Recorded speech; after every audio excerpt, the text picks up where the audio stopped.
কলিহত জীবের কেমন দুরবস্থা হবে? যদি কেউ সত্য কথা বলে, সৎ পথে চলে, তাকে পদে পদে আঘাত পেতে হবে। আপনি দেখবেন, আপনি যদি কখনো অন্যায় না করতে চান, যদি আপনি সৎ পথে চলেন, সদা সর্বদাই সত্য কথা বলেন, দেখবেন এই জগতে অনেকেই আছে যারা আপনাকে ভালোবাসবে না, একঘরে করে দেবে। যত মিথ্যা কথা বলতে পারবে, ঝুট হয় জগৎ ভোলায়। ঝুট মানে মিথ্যা। এই পৃথিবীটাকে ছেয়ে রেখেছে কে? পাপাচার, দুরাচার, ব্যভিচার, অত্যাচার, অনাচার এই জগৎটাকে ছেয়ে রেখেছে। সত্য কথা বললে বিপদ, সৎ পথে চললে বিপদ। যারা সম্মানীয় ব্যক্তি তারা সম্মান পায় না, যারা ঘৃণিত ব্যক্তি তাদের কাছে সর্বদাই মাথা নত করে চলতে হয়। আপনি সম্মানীয় ব্যক্তি, আপনি একজন সাধু, একজন সন্ন্যাসী, একজন বৈষ্ণব। আপনাকে দেখলে দেখবেন এই সমাজের ছেলে মেয়েদের কথা বাদ দিলাম মা, এখনকার ছেলে মেয়েরা বরং অনেক ভালো। সত্য কথা, আমি এখানকার কথা বলছি না।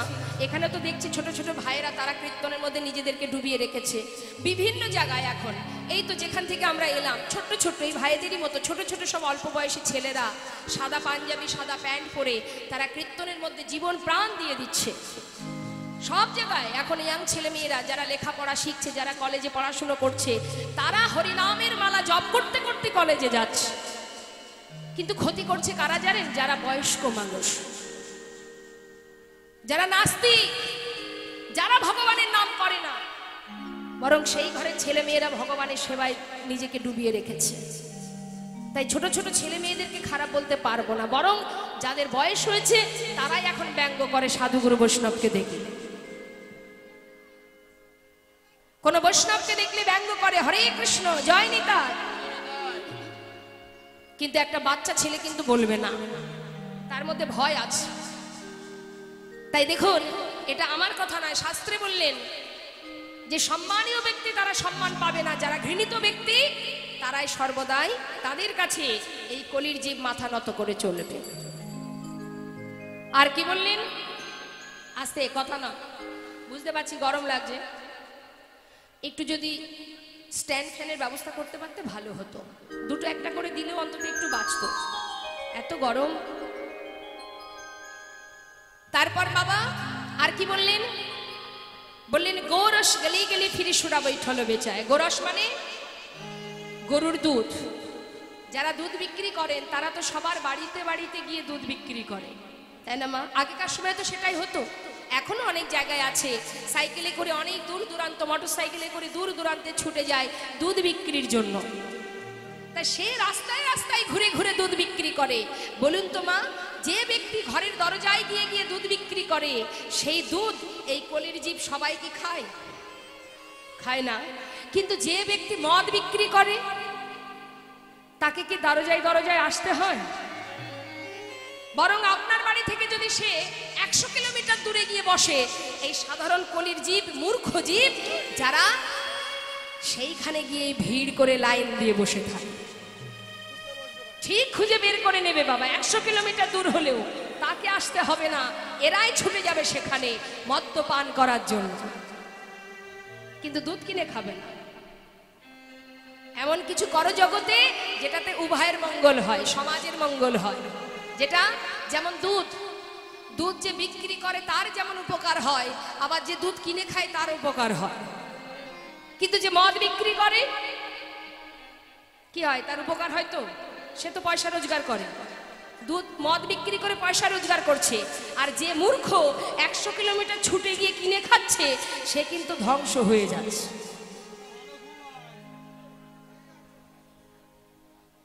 তাহলে ভাবুন, বললেন গোরস অর্থাৎ গরুর দুধ গলি গলি ফিরি সুরা বৈঠল বেচায়, বসে বসে বিক্রি করে, তাকে দাঁড়ে দাঁড়ে যেতে হয় না। বর্তমান কলিযুগের কি অবস্থা! আর কি আরো বললেন, গাভী কো দোহে কুত্তা কপালে। বাছুরকে না খেতে দিয়ে গাভীর দুগ্ধটাকে আমরা সবটুকুই দুয়ে নিয়ে নিই, তাই না? তো গাভীর দুগ্ধটাকে যখন দহন করে নিই, দেখবেন বাড়িতে যদি বিদেশি কুকুর থাকে, কুকুরের জন্য আমরা কিলো কি কিলো দুধ কিনে খাওয়াচ্ছি। কেন? চেহারাটাকে সুন্দর করতে হবে। বাছুর কিন্তু খেতে পাচ্ছে না বাবা। আবার দেখবেন বাড়িতে আত্মীয় স্বজন এলে কি করে খুশি করব, সন্তুষ্ট করব, তাই নিয়ে চিন্তায় থাকি আমরা। কিন্তু যে মায়ের 5টি পুত্র সন্তান, সেই মায়ের এক মুঠো খোরাক জোগাড় হয় না। ওই 5 ছেলে এক মায়ের খোরাক জোগাড় করতে পারে না। অবশেষে সেই মা নয়নের জলে বুক ভাসিয়ে কাঁদে। আর ছেলেদের মধ্যে মারামারি, গন্ডগোল, ঝগড়া দেখে মা বলে, আমার কথা ভাবতে হবে না, তোরা সুখে থাক। সেই মা হয় পরের বাড়িতে নিজে কাজ করে খাচ্ছে, না হয় বৃদ্ধাশ্রমে গিয়ে সরকারের দেওয়া ভাত খেয়ে জীবনটা কাটিয়ে দিচ্ছে। এই তো কলিহত জীবের অবস্থা।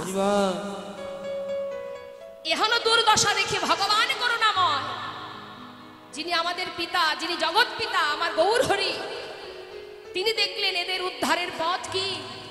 এরা তো উদ্ধার হতে পারবে না, এদের মুক্তির উপায় কি?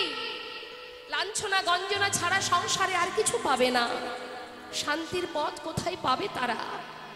তাই তো তিনি দয়াল করুণাময় এলেন কলিযুগের জীবের দ্বারে দ্বারে, বললেন, ওরে জীব, শুধুমাত্র মায়ার সংসারে অনিত্য বস্তুকে নিয়ে কষ্ট যন্ত্রণা, এই মোহ ঘুমে না ঘুমিয়ে একবার চৈতন্য নিয়ে আয়, একবার চেতনা ফিরিয়ে নিয়ে আয়, দুটি বাহু তুলে হরি বল বল, তোর জীবনের যাত্রার পথ শুভ হবে। হরি বল।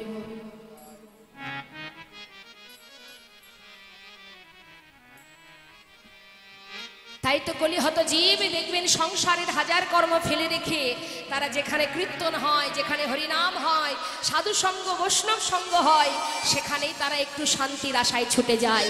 সংসারে কোনো শান্তি নেই মা। শান্তি যদি থাকে, এই অমর কথা, অমৃত কথা, মধুমাকা হরিনাম, এই হলো আমাদের আত্মার সুখ, আত্মার সুখ, আমার নিজের সুখ। নিতাই গৌর হরি বল, হরি বল। তাই আজ কলিহত জীবের এহেন দুর্দশা দেখে করুণাময় গৌর সুন্দর তিনি এলেন, জীবকে হরিনাম দিলেন। আসুন আমরা এবার লীলা কথায় চলে যাব। সবাই মিলে দুটি বাহু তুলে মধুময় শ্রীধাম বৃন্দাবনে যাব। সবাই মিলে একবার বৃন্দাবনেশ্বরী প্রেমময়ী রাধারানীর নামে জয় দেয়া হোক। বলিয়ে রাধা রানী কি, রাধেশ্বর।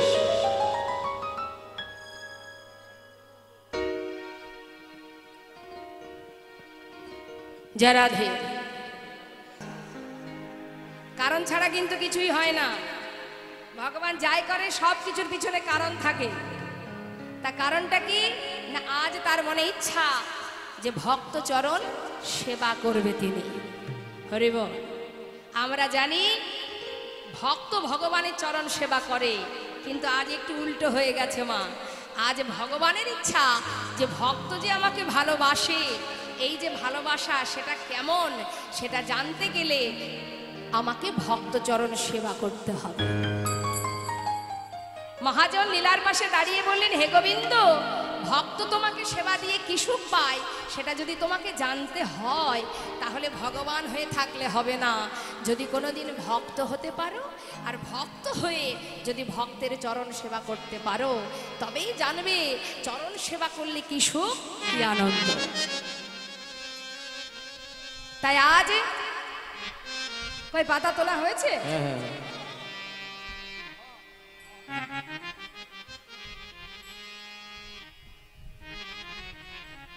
আচ্ছা, তাহলে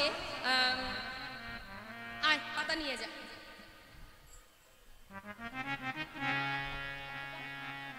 দেখ ভালো, দেখ তো ছেঁড়া নয় তো, ভালো দেখা সবাইকে। যাক, তাহলে জিতে গেলি, কাঁধে উঠতে হবে তো, ঠিক আছে বস। আচ্ছা, এই তুই নিবি, কাঁধে নিতে পারবি তো আমাকে? যদি নিতে পারিস তাহলে নে।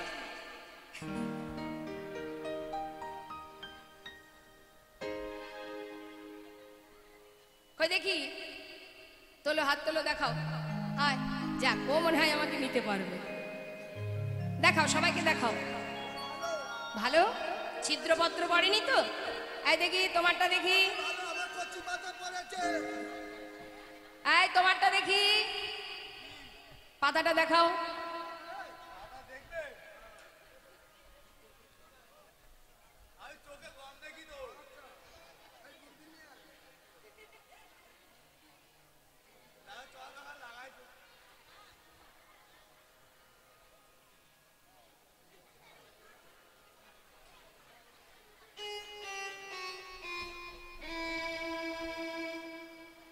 দেখা হলো কি ভালো পাতা? তাহলে ছিদ্রপত্রটা কার ভাগ্যে পড়ল? তাই তো তাই তো, হ্যাঁ? সবারই ভালো পাতা পড়েছে, ছিদ্র পাতা কার ভাগ্যে পড়লে কানাই? আরে দেখ আমারটাও ভালো পড়েছে, কিন্তু তুই দেখাচ্ছিস না কেন? তোর পাতা দেখা, ওই তো তুই লোকাচ্ছিস, কানাই লোকাচ্ছে। ওই তো ওই তো কানাইয়ের ছিদ্র পাতা পড়েছে। কানাই আজকের খেলাতে চোর চোর চোর। আমি চোর? হ্যাঁ তুই চোর। আমি চোর? হ্যাঁ বলছে তুই চোর না তা কে চোর হবে বল? ও কানাই, শুধু যে তুই খেলায় চোর তা তো নয়, তুই তো বৃন্দাবনের পাকা চোর। হ্যাঁ, তাই তুই বিনে চোর কে হবে ভাই? তুই বিনে চোর কে হবে ভাই? তুই বিনে চোর কে হবে ভাই? তুই বিনে চোর কে হবে ভাই? বৃন্দাবনের ননি চোরা, তুই বিনে চোর কে হবে ভাই? বৃন্দাবনের ননি চোরা, তুই বিনে চোর কে হবে ভাই? আচ্ছা, ঘরে ঘরে ননি চুরি করে কি আমি একা খাই? তোদের জন্যই তো চুরি করি। আরে চুরি তো তুই করিস তাই আমরা খাই, চোর তুই। যাদের জন্য করি চুরি তারাই বলে চোর। দেখেছো কি অবস্থা? ঠিক আছে, কাঁধে উঠবি কাঁধে উঠ, চোর বলার কি আছে? চোরকে চোর বলবো না তো কি সাধু বলবো? তাহলে একে একে কাঁধে উঠতে হবে, সবাই তো একসাথে পারবো না। আমি কাকে তোলা যাই? শ্রীরাম শাখাকে বলছে আয় ভাই আয়, তুই আমার কাঁধে ওঠ। এখন শ্রীরাম শাখা বলছে কানাই রে, নিতুই নিতুই তুই আমাদের কাঁধে উঠিস, আজ যখন তুই হেরেছিস আমরা তোর কাঁধে উঠবো। হরি বল হরি বল। আনন্দ ধরছে না। এবার শ্রীরাম শাখাকে কাঁধে নিয়েছে বাবা, কিন্তু নিয়েছে কেমন করে দেখুন। শ্রীরাম শাখা ছুটে গিয়ে গোবিন্দের এক কাঁধে বসেছে, সামনে একটা পা পিছনে একটা। এবার চুলগুলো ভালো করে ধরে রেখেছে, যদি কানাই দৌড়ানোর সময় আমি পড়ে যাই, তাই চুলগুলো মুঠো করে ধরেছে। মহাজন লীলার পাশে দাঁড়িয়ে বললেন, আরে তুমি জানো না শ্রীরাম তুমি কার কাঁধে উঠে বসে আছো? নিতাই গৌর হরি বল। এ জগতে যদি কেউ ভগবানকে ধরে,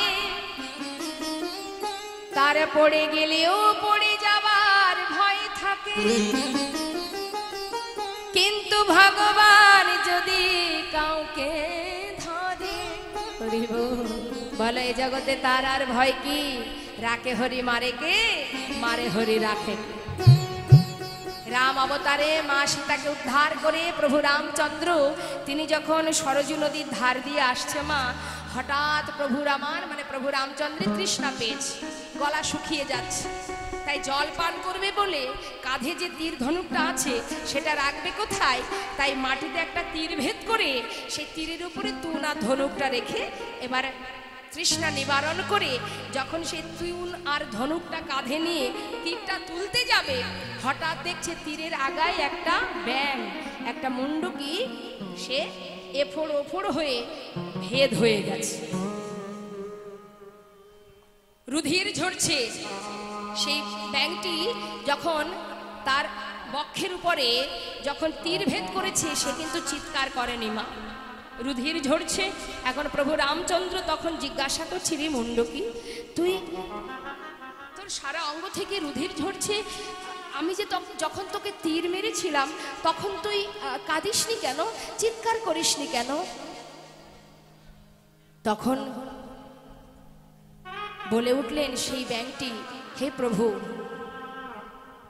যখন কোনো সাপে আমাকে ধরে তখন আমি চিৎকার করি, তোমাকে স্মরণ করি, হে প্রভু তুমি আমায় রক্ষা করো, চিৎকার করে তোমাকে ডাকি প্রাণ বাঁচানোর জন্য। কিন্তু আজ যদি সেই স্বয়ং ভগবানই যদি আমাকে মারে, তাহলে আমি আর স্মরণ করব কাকে? তাই তো আমি তোমায় ডাকিনি প্রভু। রাখে হরি মারে কে? মারে হরি রাখে কে? তুমি যদি আমাকে মারবে তা রক্ষা করবে কে জগতে? তাই আমি কাউকে ডাকি। তাই মাগো, ভগবান যদি কাউকে ধরে তার কি আর পড়ার ভয় থাকে গো? আর ভগবান যদি কাউকে মারে, এ জগতে কে আছে তাকে প্রাণে বাঁচাতে পারে? তাই আজ কাঁধে করে নিয়ে যখন যাচ্ছে গোবিন্দ চিন্তা করছে, তাই তো আমি যে ভক্তের চরণ সেবা করব মনে ইচ্ছা, কিন্তু একটা চরণ পিছনে আছে, সেটা আনবো কি করে? কাঁধে করে নিয়ে ছুটছে, এমন সময় শ্রীরাম সখা বলছে, আরে এই কানা, এইভাবে যদি দৌড়াস আমি তো পড়ে যাব। গোবিন্দ সুযোগ পেয়ে বলছে, এক কাজ কর ভাই, পিছনের চরণটা আমার সামনে দে, ওই দুটো চরণ আমি যদি চেপে ধরে দৌড়াই আর তো তুই পড়বি না। বাবা ঠিকই বলেছিস তুই, দাঁড়া কানাই। তারা তো অত শত জানে না মা যে কানাই ভগবান, তারা জানে কানাই যেমন আমরাও তেমন, শুধু ও রাজার ছেলে, আমরা সাধারণ গোয়ালার ছেলে। এবার যেই না চরণটা সামনে দিয়েছে, বুকের মধ্যে চেপে ধরেছেন আমার গোবিন্দ চরণ দুখানে, চেপে ধরে ছুটতে ছুটতে যাচ্ছে। যখন কাঁধে করে নিয়ে যাচ্ছে ছুটতে ছুটতে, আর চোখের জলে চরণ ধৌত করছে, আজি মন্দ মন্দ চরণ সেবা করে, আজ মন্দ মন্দ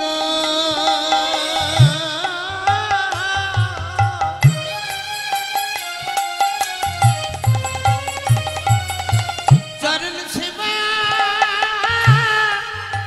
করে,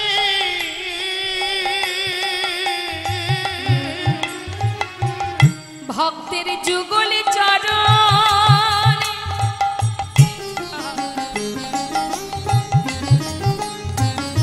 হৃদয়ে ধরে, দেখো মন্দ মন্দ অগ সেবা করে, ভক্তির যুগল চরণ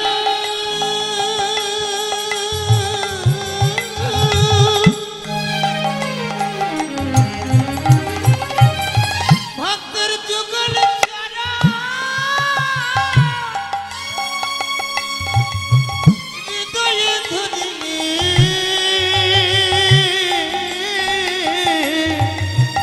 ওই না মন্দ মন্দ চরণ সেবা করে, আজ নয়নে জলে চরণ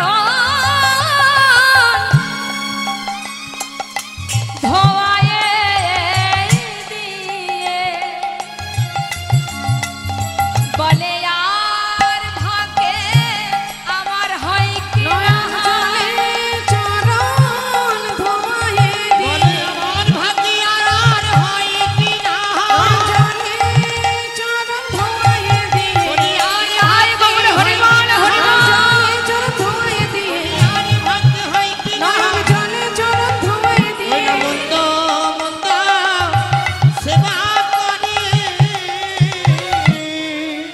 ভগবান তার মনের ইচ্ছা পূর্ণ করছে, কিন্তু হলে কি হবে, চরণের উপরে জল পেয়ে, মনে করুন এই প্রখর রোদ্দুর, এর মধ্যে দিয়ে যদি কারোর পায়ে জল পড়ে, তার মনে তো একটু সন্দেহ হবেই, কি ব্যাপার, আকাশে মেঘ নেই, গাছের তলায় জলও পড়ছে না, তাহলে পায়ে জল এলো কি করে? এই কানাই, আমার পায়ে জল আসছে কি করে ভাই? তুই কি কাঁদছিস? কানাই বলছে, না না শ্রীদা, আমি কাঁদছি না, না আমাকে একটু নামিয়ে দে তো, আমি একটু দেখি। যেই না নামিয়ে দিয়েছে মা, হঠাৎ দেখছে ভাই কানাই চোখে জল। কানাই, তুই কাঁদছিস ভাই? বুঝেছি, তুই তো ধনী রাজার ছেলে, আমাদের কাঁধে নিয়ে কত কষ্ট হচ্ছে তোর। ও কানাই, তুই কি জানিস না আমরা যে প্রাণের থেকে বেশি তোকে ভালোবাসি, তোর চোখের জল কেমন করে সইব বল? তুই কেন এই খেলা খেললি? যে খেলায় তোকে কষ্ট পেতে হয়, বল কেন খেললি? তোর চোখের জল যে সইতে পারি না কানাই। কানাই বলছে, জানিস শ্রীদাম, এটা আমার কষ্টের অশ্রু নয়, এটা আমার আনন্দের অশ্রু, তুই বুঝবি না। না কানাই, আর এ খেলা খেলবো না, চল চল আমরা ফিরে যাই। যেই না ফিরে গেছে, অন্যান্য সখারা প্রখর রৌদ্রে কণ্ঠ শুকিয়ে যাচ্ছে, তৃষ্ণার্ত হয়ে ভাই কানাইকে বলছি, কানাই, এই বনের মধ্যে আমাদের যা কিছু খাবার ইচ্ছা হয়, তুই যেখান থেকে হোক আমাদেরকে নিয়ে এনে দিস। কিন্তু কানাই, এখন যে বড্ড তৃষ্ণা পেয়েছে, একটু জলের সন্ধান করে দিবি ভাই, পিপাসা পেয়েছে। তাই বলছে সখাগণ, খেলায় বিনোদ খেলা শ্রম সভা,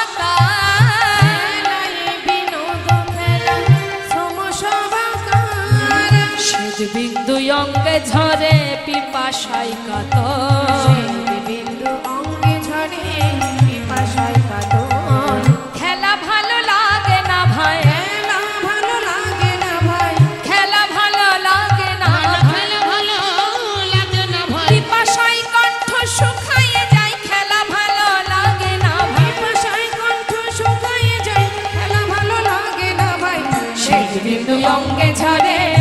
পিপাসায় কাতর শ্বেত বিন্দু অঙ্গে ঝরে পিপাসায় কাতর।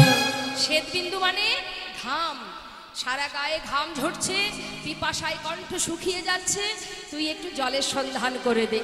এমন সময় শ্রীরাম বলছে, এই সখা বন্ধু, তোরা জানিস না আজ বলরাম বনে আসেনি? আরে বলাই দাদা বনে আসছে না বলে মা তো গোপালকে কিছুতেই পাঠাচ্ছিল না। তবুও মাকে বলেছিলাম, মা আমরা তো আছি, কানাই ছাড়া আমরা বনে যাব কি করে? ধেনুবৎস বনে যেতে চায় না, সখাগণ বনে যেতে চাই না, তুমি নিশ্চিন্তে থাকো মা, কানাইকে তুমি আমার কাছে দাও। তাই মা বলেছিল, এই শ্রীরাম, যেহেতু বলরাম বনে যাচ্ছে না, তাই তোর হাতে আমার ছেলেকে সঁপে দিলাম। দেখিস আমার ছেলের তো ওই বনের মাঝে অনেক বিপদ আছে, চিন্তা করুন মা।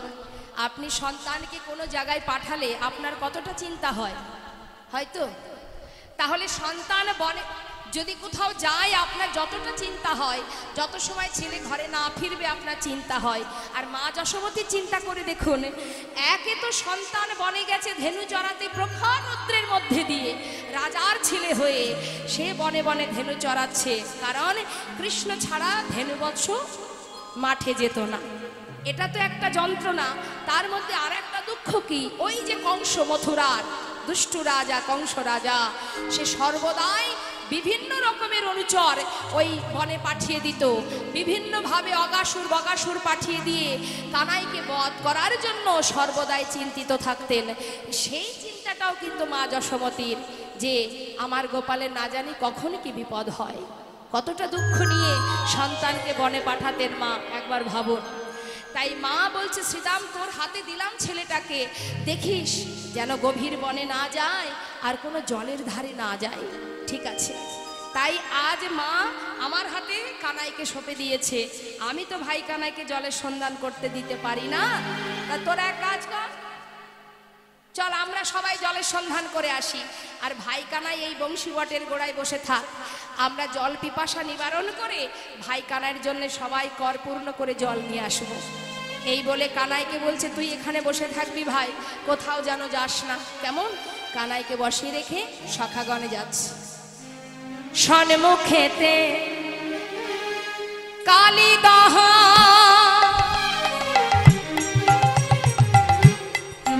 অব করি দর্শন, ওই না সন্মুখেতে কালিদাহ,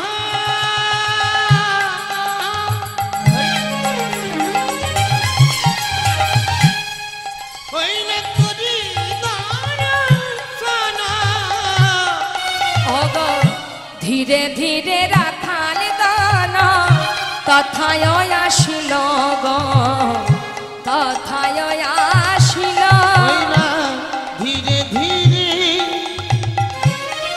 সখাগণ তথায় আসিল গো, তথায় আসিল। তাদের আনন্দয়ার ধরে না রে, আনন্দয়ার ধরে না রে, পিপাসায় বার মিলবে বলে আনন্দয়ার ধরে না রে। তাদের পিপাসায় বাড়ি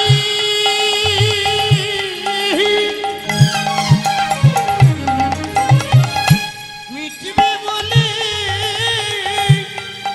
তাদের আনন্দ আর ধরে না রে। পিপাসায় বাড়ি মিলবে বলে আনন্দয়ার ধরে না রে, পিপাসায় বাড়ি মিলবে বলে আনন্দয়ার ধরে না রে। সন্মুখেতে তথায় আসিল, ওই না সন্মুখেতে সখাগণ তথায় আসিল। সন্মুখেতে কালিদাহ দেখিতে পাইল।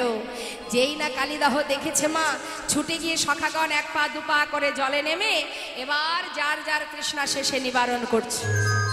এবার বলুন মা, সেখানে তো বিষ জল আছে, তারা তো জানে না, না জেনে পান করলে কি হয়? দেখবেন আমাদের ঘরের বাচ্চারা যদি কোনো অপরাধ করে আমরা কি বলি? ভুল করে হয়তো করে বসেছে, যাকে বাবা ক্ষমা করে দাও, না জেনে করেছে, এর জন্য কোনো অপরাধ হবে না, তাই না? এটা কিন্তু আমরা বলি, কিন্তু ভুল কথা। জেনে রাখুন, যদি আপনি জেনে শুনে পাপ করেন তাতেও অপরাধ হয়, আবার না জেনে করলেও কিন্তু অপরাধ হয়। আপনি না জেনে যদি কারেন্টে হাত দেন, কারেন্টকে ছেড়ে দেবে? যে ও দেখতে পায়নি, বাদ দাও, ছেড়ে দাও, দেবে? আপনি যদি না জেনে আগুনে হাত দিয়ে ফেলেন, আগুন ছেড়ে দেবে? কেন ছাড়বে না? আপনি তো দেখতে পান, দেখতে তো পাচ্ছেন, পেপারে দেখছেন, খবরে দেখছেন। হ্যাঁ, তাহলে যদি না জেনে অপরাধ করলে ক্ষমা হতো, তাহলে আগুনও ছাড়তো, সবই ছেড়ে দিত। হ্যাঁ, তার একটা প্রমাণ আপনাদের বলি, শুনুন।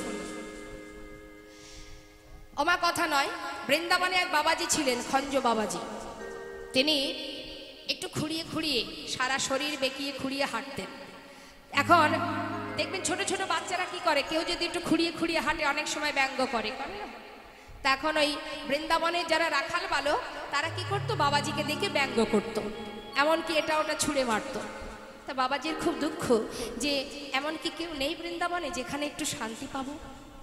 হঠাৎ তিনি কানে কানে শুনতে পেলেন সনাতন গোস্বামী, যিনি রাধাকুণ্ডের তীরে বসে ভজন করেন, সাধনা করেন, তিনি বড় দয়ালু, বড় প্রেমিক, সেখানে গেলে যে যায় সেই দুদণ্ড শান্তি পায়। এখন বাবাজি এই খবর পেয়ে একটু শান্তির আশায় যাচ্ছেন সেই সনাতন গোস্বামীর কাছে। এখন যেই না সনাতন গোস্বামীর কাছে যাচ্ছে, আর এদিকে সনাতন গোস্বামী তো ধ্যানে মগ্ন মা, ধ্যানের মধ্যে তিনি কি করছেন, রাধা গোবিন্দের লীলা দর্শন করছে। চিন্তা করুন ধ্যান কেমন। ধ্যানের মধ্যে যখন ডুবে থাকে, তখন সে তার আত্মা সেই রাধা গোবিন্দের লীলার সঙ্গে মিলিত হয়ে যায়। তা কি দেখছে লীলা, রাধা কৃষ্ণ দুজনে সখী বেষ্টিত হয়ে বনে এসে খেলা খেলতে খেলতে হঠাৎ গাছে একটা ফুল দেখে রাধারানীর বাসনা হয়েছে ওই ফুলটা পাড়বে। তা বলছে, বধূ ফুলটা পেড়ে দাও না, কত সুন্দর ফুল ফুটেছে। তখন গোবিন্দ বলছে, রাধে সেটা তো অনেক উপরে, পারবো কি করে? তাহলে তুমি একটা কাজ করো, আমাকে একটু উঁচু করো, আমি ফুলটা পেড়ে দিই। রাধারানী বলছে, বধূ তোমাকে কি আমি তুলতে পারবো? আচ্ছা ঠিক আছে, তাহলে আমি তোমাকে তুলছি, তুমি পেড়ে নাও। বেশ তাই হবে। এবার গোবিন্দ যেই রাধারানীকে উঁচু করেছে, রাধারানী একটা ডাল ধরেছে, আর যেই ডাল ধরেছে গোবিন্দ নিচে থেকে হাত ছেড়ে দিয়েছে। এবার রাধারানী চিৎকার করছে, বধূ আমি তো পড়ে যাব, বধূ আমায় ধরো, আমি পড়ে যাব। আর সখীরা এই লীলা দেখছে আর আনন্দে হাতে তালি দিচ্ছে, হরি বল হরি বল। আর যখন সখীরা হাতে তালি দিচ্ছে মা, এদিকে সনাতন গোস্বামী তিনিও তো সেই লীলা দেখছেন মা। হ্যাঁ, তিনিও কিন্তু ভাবের ঘরে বসে বসে হাতে তালি দিচ্ছে। আর যখন হাতে তালি দিচ্ছে বাবা, ঠিক তার সামনাসামনি খঞ্জ বাবাজি এসে উপস্থিত। সে তো চোখ বন্ধ করে লীলা দেখছে আর লীলার সাথে সাথে হাতে তালি দিচ্ছে। আর বাবাজি মনে মনে চিন্তা করলেন, বোধহয় আমাকে দেখে হাতে তালি দিচ্ছে। সঙ্গে সঙ্গে মনের দুঃখে বাবাজি আবার ফিরে চলে গেলেন। আর এই যে চলে গেলেন, তারপর থেকে সনাতন গোস্বামী আর রাধা গোবিন্দের লীলা দেখতে পাচ্ছে না। কেন? অজান্তেই তার অপরাধ হয়ে গেছে একজন বাবাজির চরণে। যেই না লীলা দেখতে পাচ্ছে না, ছটফট করছে, কি হলো অপরাধ আমার, আমি তো কিছুই জানি না, কেন লীলা দেখতে পাচ্ছি না। তাড়াতাড়ি করে আর 5 গোস্বামীকে ডাকলেন, ডেকে বিধান চাইলেন। সবাই মিলে পরামর্শ করে বললেন যে বাড়িতে এক একদিন এক একজন বাবাজিকে মুনিকে সেবা দাও, তবে একদিন না একদিন অপরাধ খণ্ডন হবে। সঙ্গে সঙ্গে সনাতন গোস্বামী তার কুটিরে যা তার ক্ষমতা অনুযায়ী প্রতিদিন কোনো না কোনো মুনিকে নিমন্ত্রণ করে, বৃন্দাবনে বাবাজিকে নিমন্ত্রণ করে সেবা দেয়। সেবা দিতে দিতে হঠাৎ যেদিন খঞ্জ বাবাজির কুটিরের মধ্যে গেছে নিমন্ত্রণ করবে বলে, বাবাজি দেখেই চিনতে পেরেছে। বলে উঠলেন, দূর হয়ে যা। কে? কেন এসেছো তুমি? মনে পড়ে একদিন আমি গিয়েছিলাম তোমার কাছে একটু শান্তির জন্য, আর তুমি আমাকে দেখে হাতে তালি দিয়ে ব্যঙ্গ করেছিলে। সবাই বলে তুমি নাকি দয়াল, তুমি প্রেমিক, তোমার মন নাকি অনেক বড়, তাই একটু শান্তির আশায় গিয়েছিলাম। কিন্তু তুমিও আমাকে ব্যঙ্গ করতে ছাড়োনি। আজ আমার কাছে কেন এসেছো? বেরিয়ে যাও, আমার কুটির থেকে বেরিয়ে যাও। বাবাজি, আমি তো কোনো অপরাধ করিনি বাবাজি। সর্বস্ব কথা যখন খুলে বললেন, বলবার পর বাবাজিকে নিমন্ত্রণ করে সেবা দিয়ে তারপর তার অপরাধ খণ্ডন হয়। তাই মাগো, জেনে শুনে যদি আপনি ভুল করেন তাতে যেমন অপরাধ হবে, আপনি না জেনে করলে অপরাধ। আজ রাখালগণ তারা না জেনে জল পান করছে, তারা তো জানে না, তাহলে বিষের যে ক্রিয়া সে তো দেখাটা না দিতে পারত। কেনই বা দেখা দিল, বিষের ক্রিয়া কেনই বা দেখা দিল, সে তারা তো জানতো না। জেনে রাখুন, লীলা থেকেই আমাদের চৈতন্য হবে, লীলা থেকে আমরা অনেক কিছু শিখতে পারবো। এবার কি হলো মা, যেই না বিষ পান করেছে, শুরু হয়ে গেল এক এক সখার এক এক অবস্থা। কারণ বুকের মধ্যে জ্বলে যাচ্ছে, কেউ চোখে অন্ধকার দেখছে, কেউ বা বাকশক্তি হারিয়ে ফেলছে, বনের ওই কালিদহের জলের উপর কেউ আছাড় খেয়ে পড়ছে, তীরে ছটফট করছে, আর কানায় কানায় বলে চিৎকার করছে। সখারা বলছে, জানিস এই ভাই, আমার না কেমন যেন বুকের মধ্যে জ্বালা করছে, তবে কি আমরা বিষ জল পান করেছি? আজ তো বলরাম বনে আসেনি, বলতো সখা, এই বিষ জল পান করে আমরা তো প্রাণ হারাতে বসেছি, এখন কি হবে? ভাই কানাই যে বসে আছে গভীর বনের মধ্যে, আমরা যে কথা দিয়েছি তার জন্য জল নিয়ে যাব, কিন্তু কি করে যাব সখা? আমি যে আর চলতে পারছি না, আমি যে চোখে দেখতে পাচ্ছি না, আমি যে কথা বলতে পারছি না। এক এক সখার এক এক অবস্থা। তীরে দাঁড়িয়ে কেউ ছটফট করছে, গড়াগড়ি দিচ্ছে, কারোর অর্ধেক তীরে অর্ধেক জলে এইভাবে ডাকছে কানাইকে, দেখা দে ওরে কানা।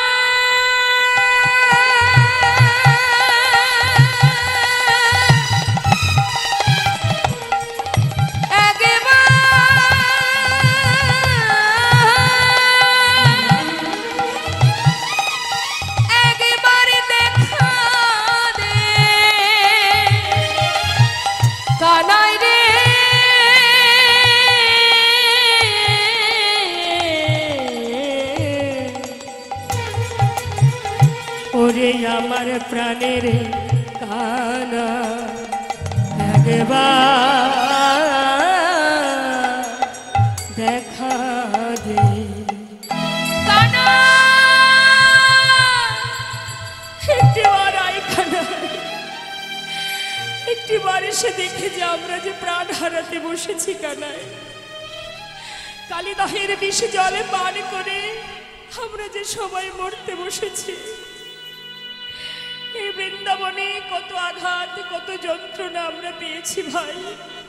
অগাসুর বগাসুর আমাদেরকে বধ করতে এসেছে, তুই তাদেরকে প্রাণে মেরে আমাদের বাঁচিয়েছিস, কিন্তু কানাই রে, আজ তো তুই আমাদের কাছে লস, আমরা কেমন করে বাঁচবো? কানাই একবার আয়, কানাই একবার আয়। কাঁদতে কাঁদতে মনে মনে বলছি, সখা, আমরা যে ভাই কানার জন্য জল নিয়ে যাব, তার যে তৃষ্ণা পেয়েছে, আমরা যে কথা দিয়ে এসেছি তার জন্য জল নিয়ে যাব, কানাই কি করে যাব বল? বিষ জল পান করে মরে যাব, তাতে আমাদের কোনো দুঃখ নেই, কিন্তু তোর জন্য জল নিয়ে যেতে পারছি না কানাই।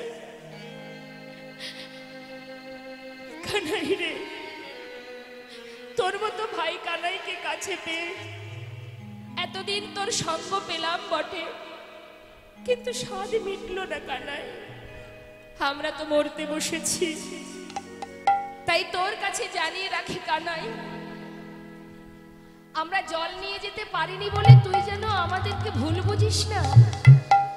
শুধু মৃত্যুর আগে তোর কাছে জানিয়ে রাখি কানাই রে, এ জন্মে তো তোকে কাছে পেয়ে আমাদের আশা পূর্ণ হলো না, তাই পরে যদি আবার জন্ম থেকে থাকে কানাই, যেন সঙ্গ ছাড়া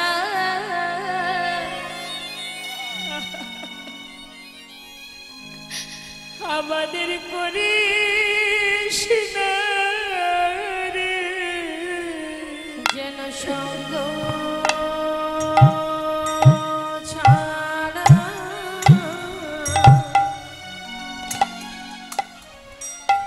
আমাদের করি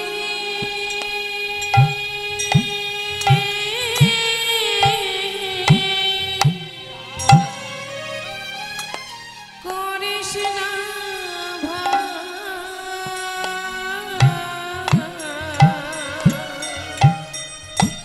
আসুন আজ সখাগণের সঙ্গে আমরাও সবাই বলি, হে দয়াময়, পেয়েছি মানব জনম, কিন্তু সংসারে মায়ার কোপে পড়ে হেলায় সবাই চলে গেল। মানব জনম আমাদের বৃথা হলো দয়াময়, তাই তুমি করুণাময় তোমার কাছে জানিয়ে রাখি, আমাদের এ জন্মে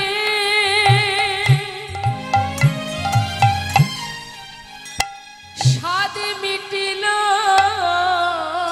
না গো, যেন সঙ্গ ছাড়া তুমি করো না গো। আমাদের জন্মিয়া স্বাদ মিটিল না রে ভাই রে, যেন সঙ্গ ছাড়া করিস না ভাই। প্রভু তোমায় ডাকায় আমাদের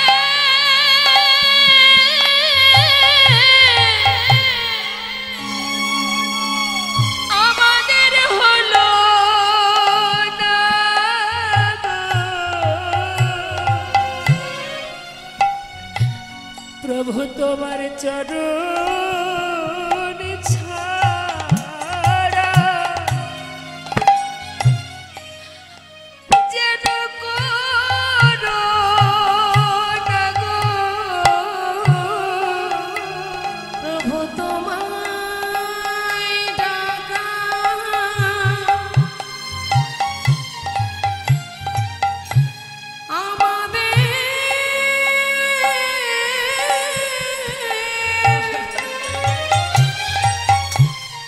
আমাদের হলো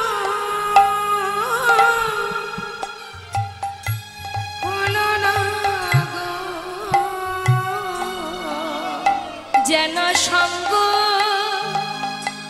ছাড়া কানাই আমাদের করিস না ভাই। তোমায় ডাকা হলো না গো। যেন সঙ্গ ছাড়া করিস না ভাই, শুধু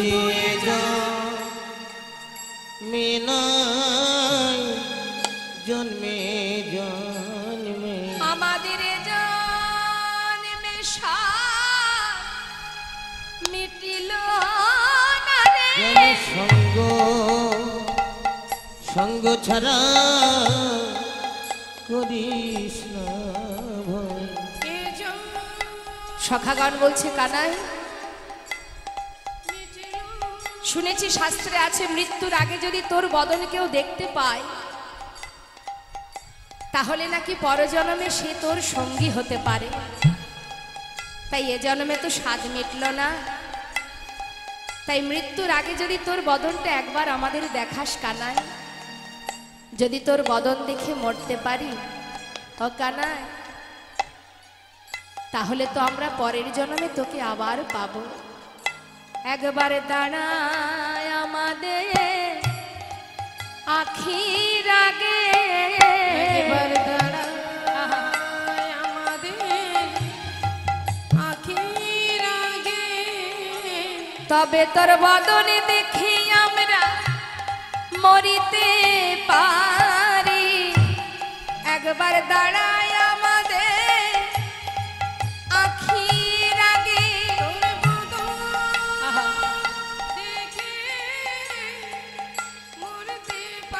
ও তুই দাঁড়ায় আমার আখির আগে,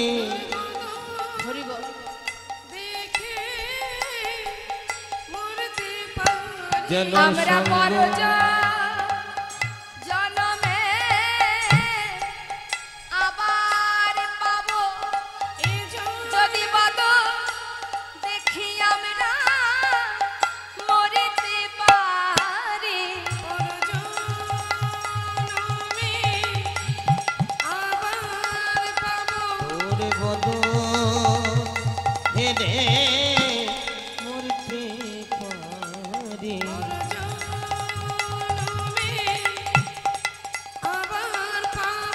ও তো তোর বদন হেরে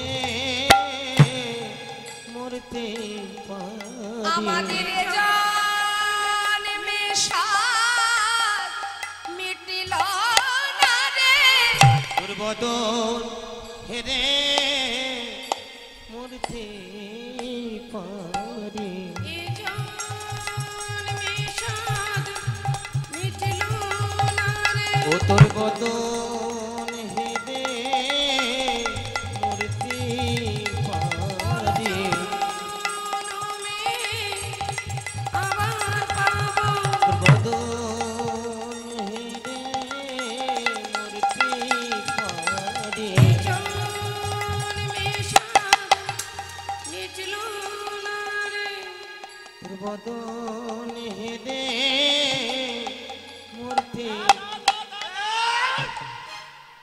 মরতে পারি আমাদের জন্মে সাত মিটিল না রে তোর বদন হেরে মরতে পারি এ জন্মে সাত মিটিল না রে তোর বদন হেরে মরতে পারি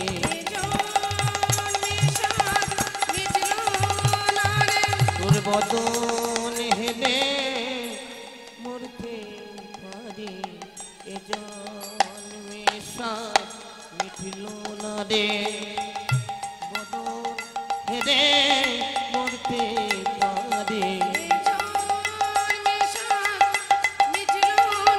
তোর বদন হেরে মরতে পারি জন্মে সাত মিটিল না রে বদন হেরে মূর্তি আমাদের জন্মে সাত মিটিল না রে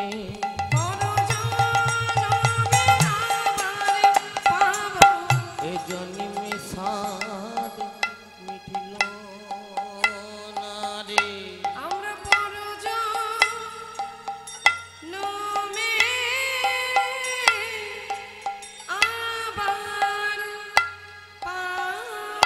আমাদের এ জন্মে সাত মিটিল না রে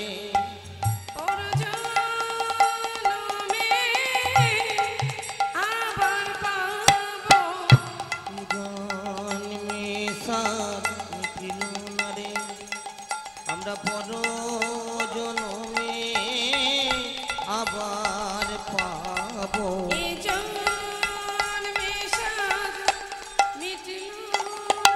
আমরা পর জন্মে আবার পাবো মিটিল না রে পর জন্মে আবার পাবো আমাদের এ জন্মে সাত মিটিল না রে এ জন্মে সাত মিটিল না রে এ জন্মে সাত মিটিল না রে এ জন্মে সাত মিটিল না রে আমাদের এ জন্মে সাত মিটিল না রে আমাদের জন্মে সাত মিটিল না রে সবাই মিলে একবার অনুধ্বনি হরিবল হরিবল আমাদের এ জন্মে সাত মিটিল না রে আমাদের এ জন্মে সাত মিটিল না রে এই জন্মে সাত মিটিল না রে এই জন্মে সাত মিটিল না রে এই জন্মে সাত মিটিল না রে এই জন্মে সাত মিটিল না রে আমাদের এ জন্মে সাত মিটিল না রে আমাদের জন্মে সাত মিটিল না রে আমাদের এ জন্মে সাত মিটিল না রে আমাদের জন্মে সাত মিটিল না রে আমাদের জন্মে সাত মিটিল না রে আমাদের জন্মে সাত মিটিল না রে আমাদের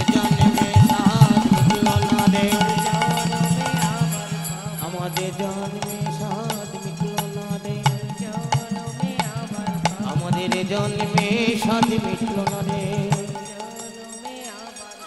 আমাদের জন্মে সাজ মিটল না রে, পর জন্মে আবার পাবো, হরি বল দাই গৌর হরি বল। পর জন্মে আবার পাবো, আমাদের সঙ্গ হরি বল। ছাড়া করিস না রে। সবাই তো কালিদাহের তীরে কানায় কানায় বলতে বলতে অচৈতন্য হলো, কিন্তু গোবিন্দ কি জানে না? সবই তো তিনি জানেন না, কিন্তু আজ তিনি কি করলেন? এত সময় পর এবার যাচ্ছে বনমাছে ওই বংশীবট থেকে গোবিন্দ আমার এবার কালিদাহের দিকে যাচ্ছে। কালিদাহের তীরে গিয়ে দেখছি কি সবাই কালিদাহের তীরে শুয়ে আছে। বাবা বাবা বাবা, ও সখা, যার যার মতো তৃষ্ণা নিবারণ করে বেশ তো ঘুমিয়ে আছো, আমার কথা যে মনে নেই তোমাদের সেটা বুঝতে পারছি। জল নিয়ে যাবে বললে, কই ভুলে গেলে আমার কথা? লীলার পাশে দাঁড়িয়ে বৈষ্ণব মহাজন বললেন, হে দয়াময়, এমন কথা তুমি বলো না। ভুলে যদি কেউ যায় সে হলো আমরা, ওরা তোমায় ভুলবে কি করে? ওরা যে বিষ জল পান করে সব প্রাণ হারিয়েছে, তুমি তো বিপদ ভঞ্জন মধুসূদন, ওদের সমস্ত বিপদ থেকে ওদের তুমি মুক্তি করো। গোবিন্দ বিলম্ব না করে মা যোগমায়াকে স্মরণ করলেন। লীলার সহায়কারিণী মা যোগমায়া যেই না গোবিন্দের স্মরণ পেল, বিলম্ব না করে সবার বিষের ক্রিয়া দূর করার জন্য এবার সুধা পরিশন করতে আরম্ভ করলেন। এত বলি মা তখন মায়া যে করিল, এত বলি মা তখন মায়া যে করিল, মায়ারই কারণে এবার মেঘাবৃত হলো, মায়ার ভিতরে মারে মেঘবিত হলো, মেঘেরই কারণে সুধা পরিশন হলো, মেঘের কারণে সুধা পরিশন হলো, সুধার পরশ পেয়ে জাগিয়া উঠিল। হরি বল। জাগিয়া উঠিল, চল চল কানে ঘরে ফিরে যায়। কানে ঘরে ফিরে চল। যেই না সুধার পরশ পেয়েছে বাবা, সবাই তো জেগে উঠেছে। জেগে উঠে দেখছে কানাই সামনে দাঁড়িয়ে, ভাবছে সর্বনাশ, কানাই যদি এই জল পান করে তাহলে ও মরে যাবে। আমরা না হয় বেঁচে উঠেছি, কারণ কানাই ছিল বলে আমরা বেঁচে উঠেছি, কিন্তু কানাই যদি মরে যায় আমরা তো বাঁচাতে পারবো না। তাই বলছে, এই কানাই চলে চলে কানাই ঘরে ফিরে যায়, চল চল কানে ঘরে ফিরে যায়, চল ঘরে ফিরে যায়, চল চল ঘরে ফিরে যায়, এখানে আর থাকবো না ভাই, চলে চলে ঘরে ফিরে যায়। এখানে আর থাকবো না ভাই, চল চল এবার ঘরে ফিরে যায়। গোবিন্দ চিন্তা করছে, সুযোগ পেয়েছি, আজকের দিনেই তো কালিয়াকে উদ্ধার করতে হবে।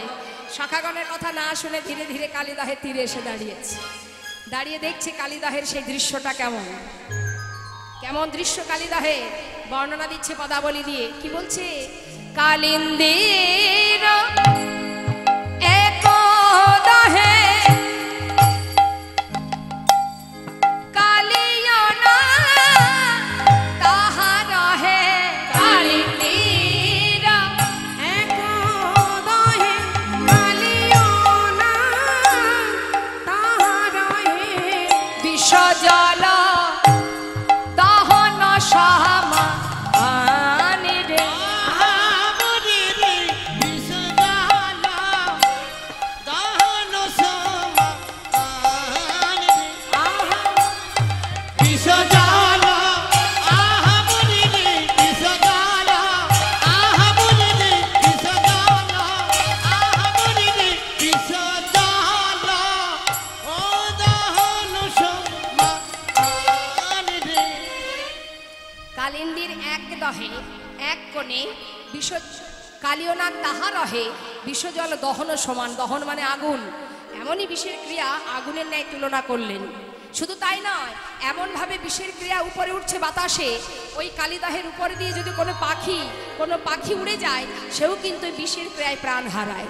তাহার পরে বাই পাখি যদি উড়ে যায়, তাহার পরে বাই পাখি যদি উড়ে যায়, মরে তাহাতে জিয়া পরানে, মরে তাহাতে জিয়া পরানে, বিষি উথালিছে জল প্রাণী যদি যায় কুলে, সুথালিছে জলে প্রাণী যদি যায় কুলে, মরে তাহাতে জিয়া পরানে, মরে তারাতে জিয়া পরানে, মরে তারাতে জিয়া পরানে।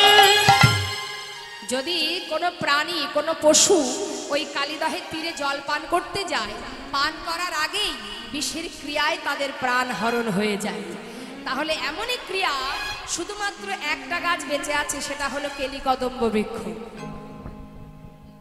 আর সমস্ত বৃক্ষ মারা যায়, শুধু কেলিকদম্ব বৃক্ষ বেঁচে আছে কেন না, সে অমরত্ব লাভ করেছিল। এখন শুধুমাত্র কেলিকদম্ব বৃক্ষটা বেঁচে আছে। আপনারা যারা বৃন্দাবনে গেছেন নিশ্চয়ই সেই বৃক্ষ দেখে এসেছেন।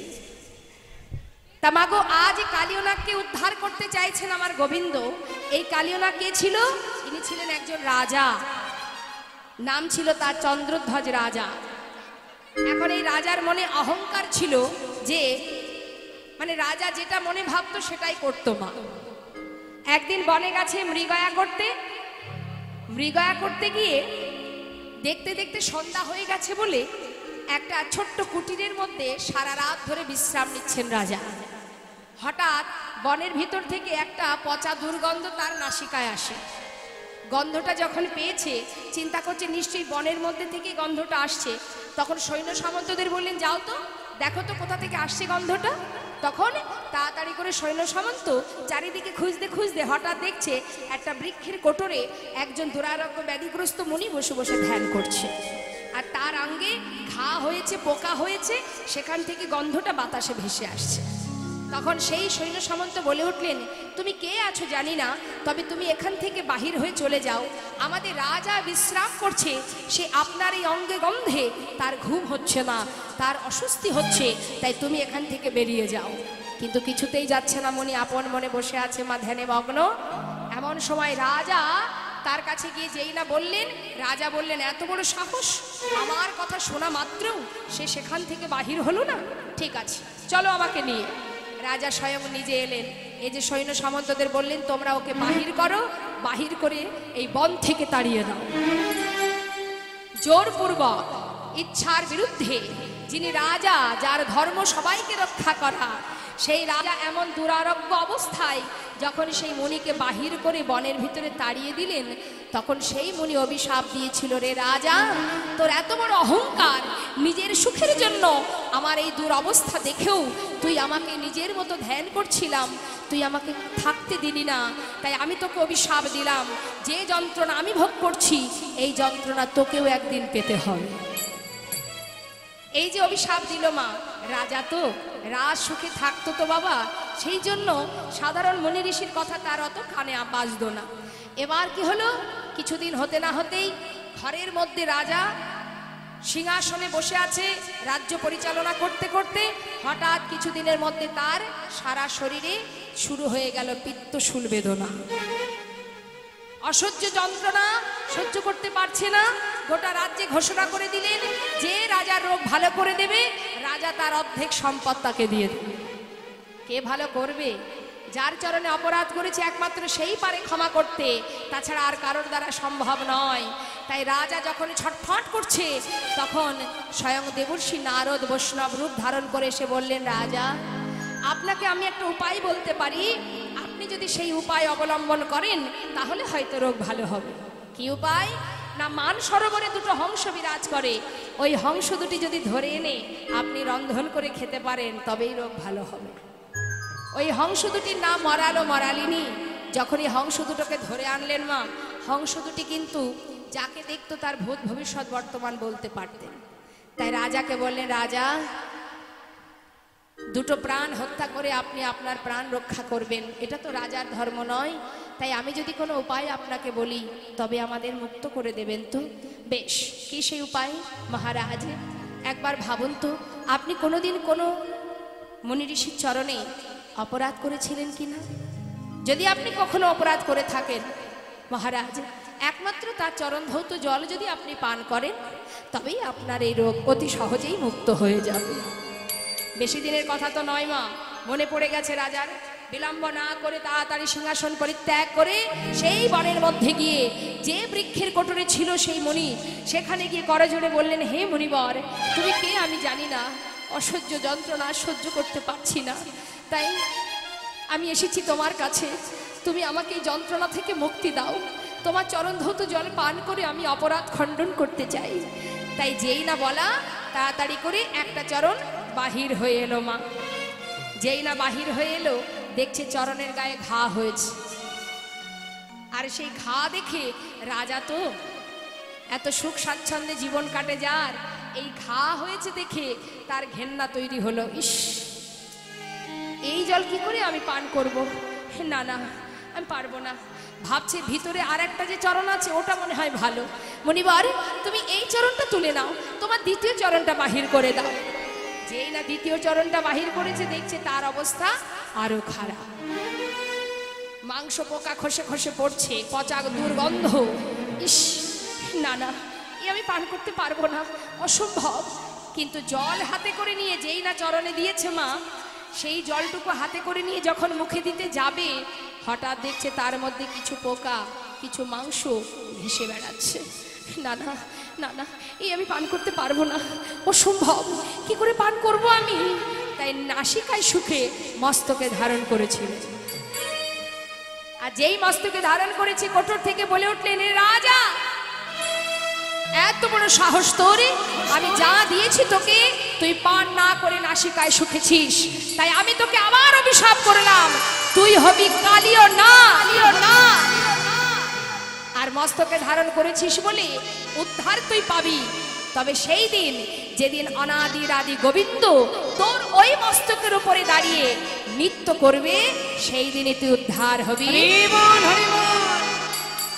গোবিন্দের মনে পড়ে গেল কালিয়নাকে উদ্ধার করতে হবে, আর মধুময় বৃন্দাবনে বিষের কোনো ক্রিয়া থাকা যাবে না। তাই তিনি বিলম্ব না করে এবার যাচ্ছে, কদম গাছের ডালে উঠছে। দেখি যদু নন্দন দুষ্ট সর্প বিনাশন, দেখি যদু নন্দন দুষ্ট সর্প বিনাশন, উঠিলেন কদম্বের ডালে, উঠিলেন কদম্বের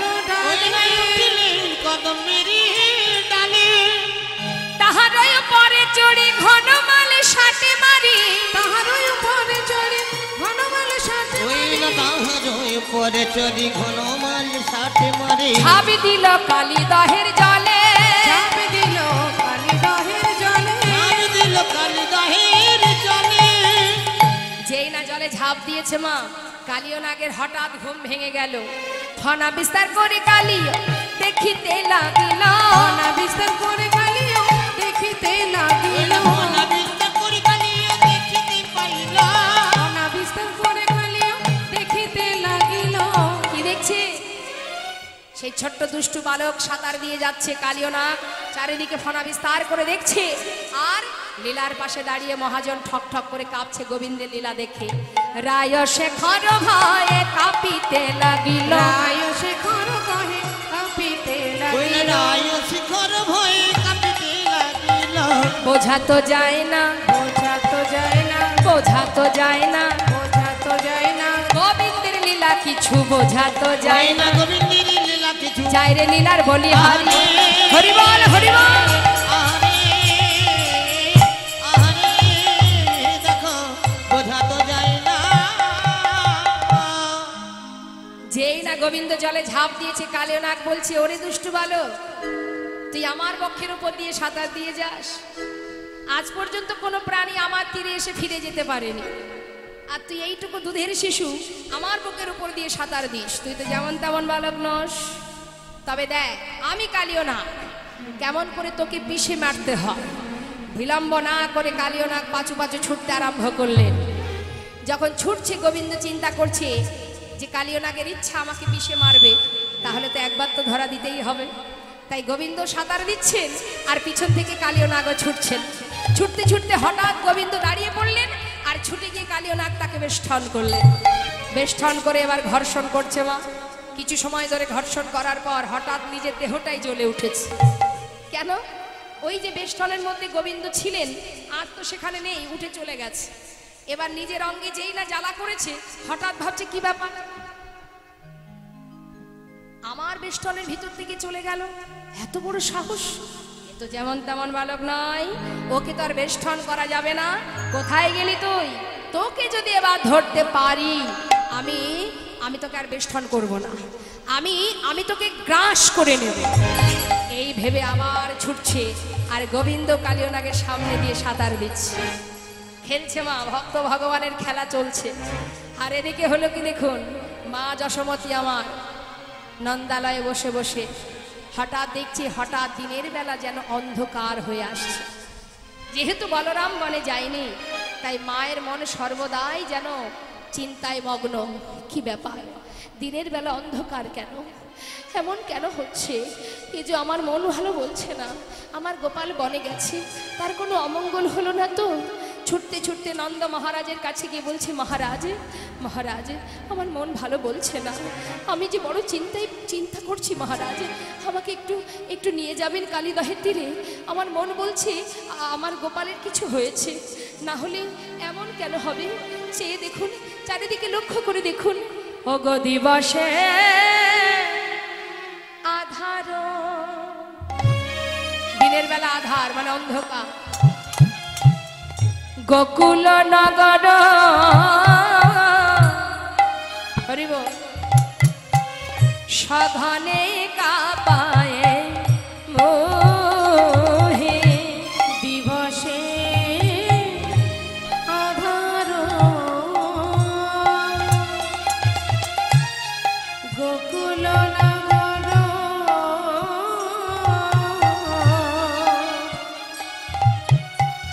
সবাই দেখায় মোহে। ওরে গোপাল আমার,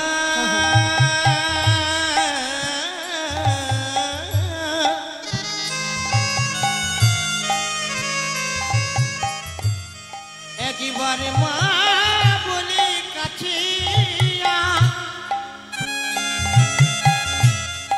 ওরে আমার প্রাণীর প্রাণীর গোপাল,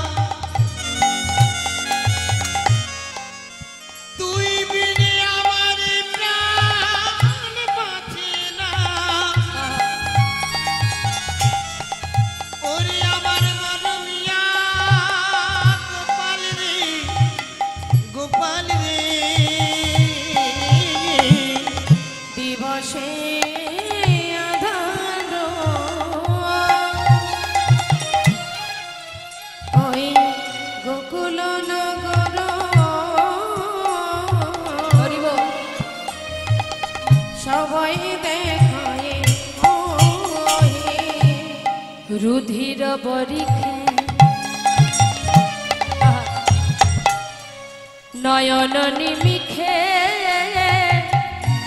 সদায় দেখায় মোহে, রুধির বরিখে নয়ন নিমিখে সবাই দেখায় মোহে। দিনের বেলা কেন আধার হলো, ওই না দিনের বেলায় কেন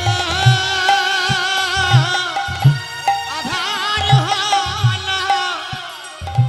তবে কি আমার গোপালে কোন অমঙ্গল হলো? বলি বলো বলো ও মহারাজ, দিনের বেলায় কেন আধার হলো? ওরে বলো বলো ও মহারাজ, আমার গোপালের অমঙ্গল ওরে বলো বলো ও নিতাই গৌর হরি বল হরি বল। আধার হলো। ওরে বলো বলো ও মহারাজ, দিনের বেলা কেন আধার হলো? দিনের বেলায় কেন অমঙ্গল হলো? নন্দ মহারাজ মা যশোমতীকে নিয়ে সকল ব্রজবাসী দ্বারে দ্বারে গিয়ে ছুটে ছুটে জিজ্ঞাসা করছে, ওগো ব্রজবাসী, তোমরা বলতে পারো আমার গোপাল যে বনে আছে সে কেমন আছে, ভালো আছে নাকি? একটু বলো না। সকল ব্রজবাসী মহারাজকে বলছে, মহারাজ চিন্তা করার কিছু নেই, আজ বলরাম বনে যায়নি, সেই জন্য হয়তো মায়ের মন কাঁদছে, কিন্তু মহারাজ আমার মন বলছে, আমাদের সবার মন বলছে গোপাল ভালো আছে। মা যশোমতী বলছে, তোরা জানিস না, আমি গত নিশীতে স্বপ্ন দেখেছিলাম। কি স্বপ্ন জানিস? যশোমতী কহে, দারুণ স্বপ্ন দেখিনু রজনী শেষে, আমারও গোপাল ভুজঙ্গে বেড়ালো জড়ালো বিষম বিষে। আমি স্বপ্ন দেখেছি কি জানিস? আমার গোপাল যখন গোষ্ঠে যাচ্ছে, হঠাৎ এক বিষধর সাপ আমার গোপালের সারা অঙ্গ বেষ্টন করে তাকে যখন দংশন করছে, ভয়ে ভীত হয়ে তার সমস্ত বন্ধুগুলো সবাই পালিয়ে চলে গেছে। আর এদিকে কানাই সেই সাপের কাছে বেষ্টিত হয়ে কাউকে না পেয়ে শুধু মা মা বলে চিৎকার করে কাঁদছে। আমাকে একটু নিয়ে চল, আমি আমার গোপালের কাছে যাব, তোরা আমায় নিয়ে চল। মায়ের কান্না দেখে ব্রজবাসী চিন্তা করলেন, না না, নিয়ে যেতে হবে। তাই সবাই মিলে যাচ্ছে গোবিন্দ দর্শনে ওই কালীদহের তীরে। অগো ব্রজবাসী কি বালক বৃদ্ধ যুবা সকলই চললো ধান। দেখো ব্রজবাসী কিবা বালক বৃদ্ধ যুবা সকলেই চলিল ধায়। যাহা শিশুগণ করায়ের দান তাহায় মিলালো যায়। যাহা শিশুগণ করায়ে রোদন তাহাই মিলালো যায়। কোথায় এলো মা? যাহা শিশুগণ করায় রোদন, মানে যেখানে সখারা কাঁদছে সেইখানে এসে মা দাঁড়ালেন। দাঁড়িয়ে জিজ্ঞাসা করছে, শ্রীরাম, এই মধুমঙ্গল, কিরে বাবা, তোরা তো সবাই আছিস সেখানে, আমার গোপাল কোথায়? বল, আমার কানাই কোথায়? মাকে দর্শন করে সখাগণের বাকশক্তি হারিয়ে গেছে। কি বলবে মাকে, কি উত্তর দেবে মাকে? তারা আর কোনো কথা বলতে পারছে না। মা বুঝতে পেরেছে নিশ্চয়ই কোনো অমঙ্গল ঘটেছে। কিরে শ্রীরাম, আমি তোর হাতে আমার গোপালকে সঁপে দিয়েছিলাম, বল আমার গোপাল কোথায়, উত্তর দে। শ্রীরাম শাখা মার দিকে তাকিয়ে মুখে কিছু না বলে কালীদহের দিকে দুটি অঙ্গুলি হেলন করে দেখাচ্ছে, মা তোমার গোপাল কালীদহের জলে ডুবে গেছে। মা কালীদহের জলে তাকিয়ে দেখছে যে সন্তানের গলার বনফুলের মালা, মস্তকের চূড়া সবই জলে ভাসছে। মা দূর থেকে এখনো ভাব দেখে ওই কালীদহের তীরে অচৈতন্য হয়ে পড়লেন। সবাই মাকে চেতনা দেওয়ার চেষ্টা করছে, চৈতন্য ফেরাচ্ছে। কত চেষ্টা করে মার কিছু সময় পর যখন জ্ঞান ফিরে এলো, মা আমার কালীদহের তীরে বসে কানাই কানাই বলে চিৎকার করে ডাকছে, গোপাল, কোন অপরাধের কারণে তুই আজ আমায় ছেড়ে জলে ঝাঁপ দিয়েছিস বাবা? বল, কি অপরাধ করেছি আমি? 7 নয় 5 নয়, তুই একমাত্র আমার নয়নমণি বাবা, একবার ফিরে আয় গোপাল, একবার ফিরে আয়। মা গোপাল গোপাল বলে ডাকছে, গোপাল রে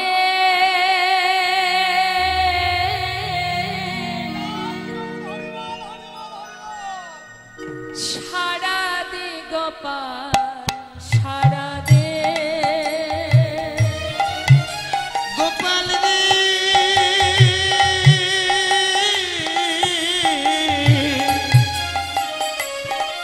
একবার সারা দে গোপাল, সারা দে গোপাল রে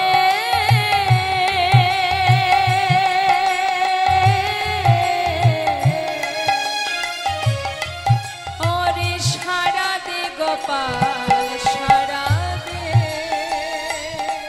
গোপাল রে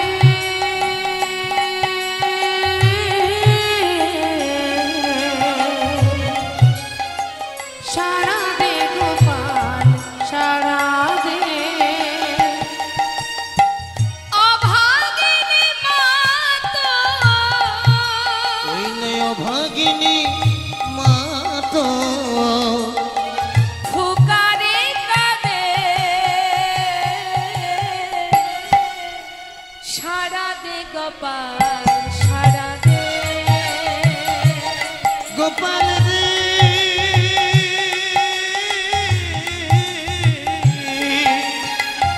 সারা দে গোপাল, সারা দে গোপাল কাঙালিনী বলে কি দিবি না সারা, নয়নের মনে তুই নয়ন হারা।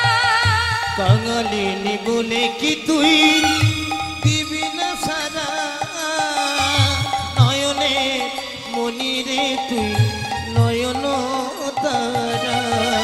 দেখে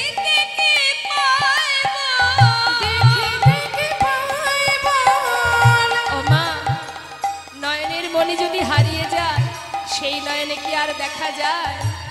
তাই মা বলছে, গোপাল তুই তো আমার নয়নমণি, তুই যদি চলে যাস দেখিতে কি পাইব সেই নয়নে। সারা দে গোপাল সারা দে গোপাল রে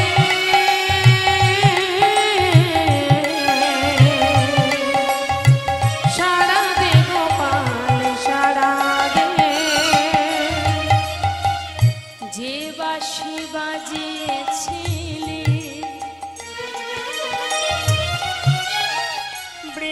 বৃন্দাবনে, সে বাঁশি বাজায় আবার সবারই কানে। যে বাঁশি বাজিয়েছিলি বৃন্দাবনে, সেই বাঁশি বাজা আবার সবারই কানে।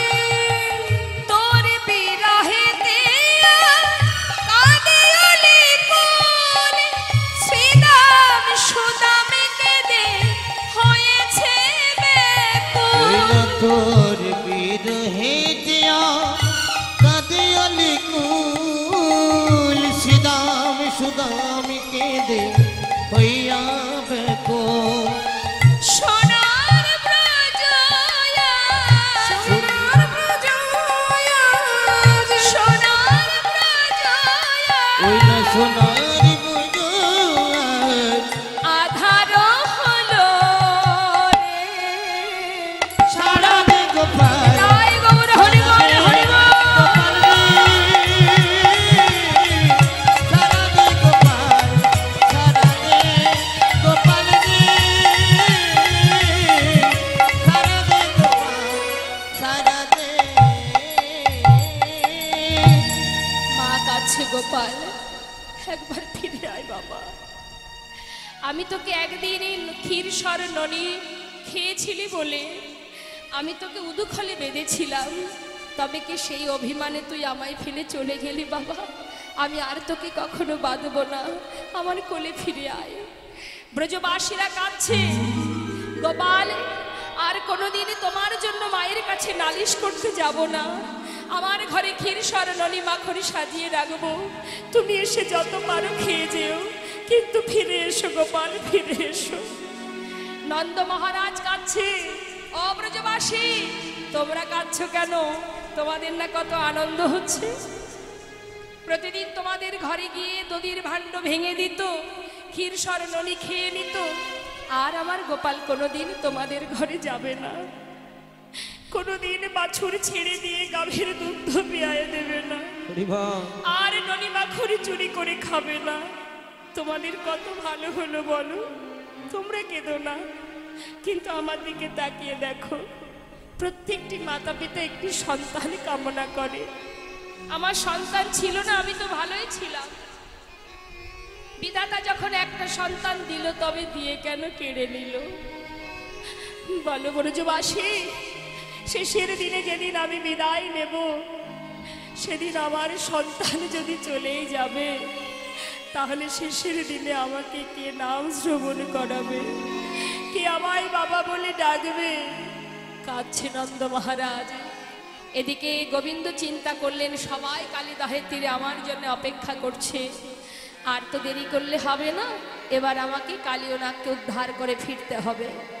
তাই কালীয়কে উদ্ধার করার জন্য গোবিন্দ সাঁতার দিতে দিতে হঠাৎ কালীয়নাগ যখন পাছু পাছু ছুটছে, তিনি বিলম্ব না করে হঠাৎ ছুটে গিয়ে কালীয়নাগের মস্তকের উপরে গোবিন্দ আমার ত্রিভঙ্গ বঙ্কিমে দাঁড়ালেন। আর যেই না চরণটা রেখেছে মাথায়, মাথাটা নত হয়ে গেছে। যখনই নত হয়েছে, গোবিন্দ সঙ্গে সঙ্গে নিজের চরণ দিয়ে আঘাত করতে আরম্ভ করলেন। প্রতি ফনায়ে ফনায়ে দমন করি, ফনায়ে ফনায়ে দমন করি, ভানাতে ভানাতে দামন করি, নটবর রঙে নাচয়ে দেখো নটবর রঙে নাচই হরি, নটবর রঙে নাচয়ে ওই না নটবর রঙে নাচই হরি। আজ কি করছে? নৃত্য করছে ওই কালিয়নাগের মস্তকে, আর যেই না নৃত্য করতে দেখেছে কালিয়নাগের বদন থেকে ঝলকে ঝলকে বিষ আর রুধির ঝরছে, তাই না দেখে কালিয়নাগের স্ত্রী তাড়াতাড়ি করে গোবিন্দের কাছে স্তব করছে। নাগঙ্গিনী গণ করয় স্তুতি, নাগঙ্গিনী গণ করয় স্তুতি, দেখি ব্রজপতি হরষিত মহদে, দেখি ব্রজপতি হরষিত মতি। ব্রজপতি মানে গোবিন্দ, তিনি সন্তুষ্ট হলেন নাগঙ্গিনীগণের স্তুতিতে। বলো নাগঙ্গিনীগণ, কেন তোমরা স্তুতি করছো? হে জগৎপতি, তুমি আমার পতির প্রাণ ফিরিয়ে দাও। না না, অসম্ভব। এই মধুময় বৃন্দাবনে বিষের কোনো ক্রিয়া থাকবে না। এই কালিদহের বিষ জল পান করে সখাগণ প্রাণ হারিয়েছে, তাই ওকে তো উদ্ধার হতেই হবে। হে প্রভু, তুমি যাকে যা দিয়েছো সে তোমাকে সেটা দিয়েই সেবা দিয়েছে। আমার স্বামীকে তো তুমি অমৃত দাওনি, শুধু দিয়েছো বিষ। তাই তুমি যখন তার কাছে এসেছো সে তো তোমাকে বিষ দিয়েই সেবা করেছে। তাতেও যদি অপরাধ হয়, কিন্তু আমরা তো অপরাধ করিনি। পতিকে হারিয়ে আমরা কি করে এই জীবন কাটাবো? আমাদের স্তুতিতে সন্তুষ্ট হয়ে আমাদের মনোবাঞ্ছা পূর্ণ করো জগৎপতি। ভগবান বললেন, বেশ, তোমাদের স্তুতিতে আমি সন্তুষ্ট, আমি তোমাদের বর দেব। তবে আমারও একটা শর্ত, তোমরা এই বৃন্দাবনে আর থাকতে পারবে না। যাব কোথায়? রমণক দ্বীপে। সেখান থেকেই তো ভয় চলে এসেছি প্রভু। সেখানে যে গরুরের ভয়, আমরা যে সেই ভয়ে চলে এসেছি। এই কালিদহে, যমুনার তীরে এই কালিদহের এক কোণে আমরা আছি। কি করে যাব সেখানে? শোনো, আর তোমাদের কেউ খেতে পারবে না। কেন জানো? এই দেখো, মস্তকের উপরে আমার চরণ চিহ্ন আছে। যদি দেখো গরুর আসছে, মাথা নত করে দেখায় দিবে, নত করে দেখাই মাথা নত করে দেখাই দিবি। চরণ চিহ্ন রইল মাথে নত করে দেখায় দিবে। চরণ চিহ্ন রইল মাথে, তোমাদের আর ছুতে পারবে না গো। জয় গৌর হরিবল। আর ছুতে পারবি না গো। চরণ চিহ্ন রইল মাথা মাথে, নত করে দেখাই দেবে। তাই লক্ষ্য করে দেখবেন মা, বিষধর সাপের মস্তকে কিন্তু গোবিন্দের চরণ চিহ্ন থাকে। এবার কি হলো দেখুন, গোবিন্দ বললেন তোমাদের মনোবাঞ্ছা পূর্ণ হলো, কিন্তু কালিদহের তীরে সমস্ত ব্রজবাসী, এমনকি আমার মাতা পিতা, তারা সবাই অচৈতন্য হয়ে পড়ে আছে। এবার আমাকে নিয়ে চলো। কালিয়নাগের মস্তকে দাঁড়িয়ে আছে, আর গোবিন্দকে নিয়ে এবার কালিয়নাগ ধীরে ধীরে জলের উপরে উঠছে। ফণিপতি বড় অভয় করি, ফণিপতি বড় অভয় করি, জলের সহিত উঠল ওই না জলের সহিত উঠিল হরি। জলের সহিত উঠল হরি। যেই না জলের উপরে উঠেছে, সখাগণ বলে উঠলেন, জয় কানাইয়া লাল কি, হাতি ঘোড়া পালকি, জয় কানাইয়া লাল কি। হাতি ঘোড়া পালকি। মা আমার অবাক দৃষ্টিতে চেয়ে আছে। এত বড় সাপের মাথায় আমার ছেলে, এইটুকু গোপাল এত বড় সাপের মাথায় দাঁড়িয়ে আছে। মা যখন তাকিয়ে আছে, গোবিন্দ চিন্তা করলেন, সর্বনাশ, মা না জানি কি ভাবছে। এদিকে লীলার পাশে দাঁড়িয়ে মহাজন কি করলেন, তিনি তাড়াতাড়ি করে গোপালকে নিয়ে মায়ের কোলে পৌঁছে দিলেন। এবার মাতা যশোমতি লইল কোলে, মাতা যশোমতি লইল কোলে, মাতা যশোমতি লইয়া কোলে। মাধব ভাষায় আনন্দ ওই লহরী, না মাধব ভাষায় আনন্দ লহরে। মাধব ভাষায় আনন্দ লহরী। আনন্দ ধরে না, আনন্দ ধরে না, আনন্দ ধরে না। আনন্দ ধরে না। হারানো গোপাল ফিরে পেয়ে আনন্দ ধরে না। হারানো গোপাল ফিরে পেয়ে, হরি হরি হরি বলে, হরি বল। হরি হরি বলে, হারানো গোপাল ফিরে পেয়ে, হরি হরি হরি বলে, হারানো গোপাল ফিরে পেয়ে, হরি হরি হরি বলে। আনন্দ ধরে না, আনন্দ ধরে না, আনন্দ ধরে না।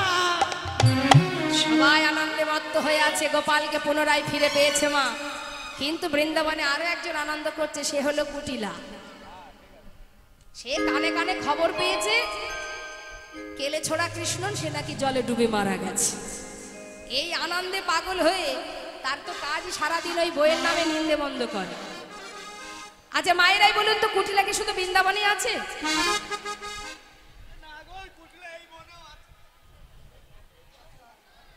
কুটিলা সব জায়গায় আছে, তাই না? শুধু শুধু আমরা বৃন্দাবনের কথাই বলি, কিন্তু এখন যে ঘরে ঘরে কুটিলা পাওয়া যায় সেটা কয়জন দেখে? দেখবেন প্রত্যেকটা সিরিয়ালে একটা করে দুটো করে কুটিলা থাকে, থাকে না? হ্যাঁ, তা এখন ওই এখানে অবশ্য নেই। কুটিলমতি যার মুখ দেখলে চেনা যায়, দেখবেন কারোর যদি একটু ভালো হয়েছে আর সহ্য হবে না। হ্যাঁ, লোকের ভালো হলেই আর সহ্য হয় না যার, সেই তো কুটিলা, কুটিলমতি যার। তা এখন কুটিলা সে কি করেছে, ওই খবর পেয়েছে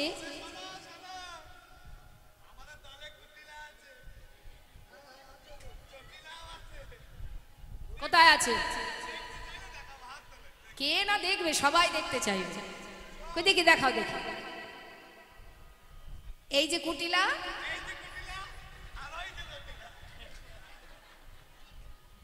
হরি বল। তাই এবার দেখুন কি হলো, কুটিলা কি করেছে, গ্রামে গ্রামে গিয়ে সবাইকে ডাকছে, এই যে শোনো শোনো, এই বৃন্দাবনে, এই বৃন্দাবনের শুভ খবর শুনেছ কি তোমরা? এই বৃন্দাবনের শুভ খবর শুনেছ কি তোমরা? বৃন্দাবনের শুভ খবর শুনেছ কি তোমরা? না না গো, শুনিনি। ও কুটিলে, বলো তো দেখি শুভ খবরটা কি? জলে ডুবে মারা গেছে নন্দের কেলে ছোড়া, জলে ডুবে মারা গেছে নন্দের কেলো ছোড়া, জলে ডুবে মারা গেছে নন্দের কেলো ছোড়া। আর চিন্তা নাই রে, আর চিন্তা নাই রে, আর চিন্তা নাই রে, আর চিন্তা নাই রে, জলে ডুবে মারা গেছে আর চিন্তা নাই রে, জলে ডুবে মারা গেছে আর চিন্তা নাই রে, জলে ডুবে মারা গেছে নন্দের কেলে ছোড়া। জলে ডুবে মারা গেছে নন্দের কেলো ছোড়া। ও কুটিলা, বলি ও খবর তো বাসি হয়ে গেছে, নতুন খবর থাকলে বলো। বলছে নতুন খবর আবার কি? আরে তুমি বুঝি জানো না, সে যে আবার বেঁচে উঠেছে গো। কি বললে? হ্যাঁ গো হ্যাঁ, বেঁচে উঠেছে। যাও যাও যাও, আমরা দেখে এসেছি, কালীদহের তীরে মায়ের কোলে বসে ননি সেবা করছে। সে কি কথা! সবাই কুটিলা সবাইকে নিয়ে যেই না কালীদহের তীরে এলো বাবা, আসবার পর মা যশোমতীকে সমস্ত ব্রজবাসী বললেন, দেখো এত বড় সাপের মাথায় তোমার এইটুকু দুধের শিশু গোপাল নৃত্য করেছে, চরণ রেখেছে, এটা তো অপরাধ, তাই না? তাই এর জন্য তোমাকে কাজ করতে হবে। কি কাজ? এই অপরাধ খণ্ডনের উপায় কি না, যদি মামা ভাগ্নে এক পাতে বসে খাওয়াতে পারো, শাস্ত্রে নিয়ম আছে, মামা ভাগ্নে এক পাতে খাওয়ালে তাহলে এই অপরাধ দূর হয়ে যাবে, আপদ বিপদ সব কেটে যাবে। তাহলে মামা ভাগ্নে খাওয়াতে হবে এক পাতে। মা বলছে তাতে অসুবিধা কোথায়, আমার তো অভাব নেই, কারণ আমি তো রাজরানী, আমার তো ভান্ডারে অনেক আছে, তা শুধু মামা ভাগ্নে খাবে কেন, তোদেরকেও নিমন্ত্রণ করে দিলাম, তোরা সবাই আসবি আগামী মধ্যাহ্নে, আগামীকাল মধ্যাহ্নে আমার গৃহে প্রসাদের নিমন্ত্রণ। তাহলে আপনাদেরও নিমন্ত্রণ করে দিচ্ছি আমি। আমি আগামীকাল মধ্যাহ্নে বৃন্দাবনে নন্দ মহারাজের অঙ্গনে সকলের সব বান্ধবে উপস্থিত অনুপস্থিত যে জন থাকবে আপনার সঙ্গে, সবাই বৃন্দাবনে নন্দ মহারাজে প্রসাদের নিমন্ত্রণ। যাবেন তো? তা কেন, নন্দ মহারাজের ঘরে কি খাবার দেবে না? একবার যেই দেখুক না। হ্যাঁ, মনের ভিতরে যদি বিশ্বাস থাকে, ঠিক গোবিন্দের রাধানির ওই 84 ক্রোশ বৃন্দাবনের মধ্যে যদি যেই যাক বাবা, কোনো কীট পতঙ্গ হোক, কোনো মানুষই হোক, কোনোদিন কেউ অনাহারে থাকে না। রাধারানীর এমনই কৃপা, যেখান থেকে হোক ঠিক প্রসাদ পাবেনই পাবেন। একবার নিজেরাই পরখ করে দেখবেন। হরিবল হরিবল। তা এবার কি হলো বাবা, আয়ানকে নিমন্ত্রণ করে এলো মা যশোমতী, আয়ানকে নিমন্ত্রণ হলো। এখন যথাসময়ে দিদির বাড়ি এসে উপস্থিত আয়ান। এখন যেই না এসেছে, আয় ভাই, ও এইটা ভাই, আয় আয়, বস বস বস। কতদিন পর ভাই এলো। এখন দিদি জানে ভাই কি খেতে ভালোবাসে, তাই রান্না করেছে মনের মতো করে। এখন সুন্দর করে সাজিয়েছে, সাজিয়ে পাত্রটা সামনে রেখে, এই গোপাল, দেখে মনে হচ্ছে এটা গোপাল।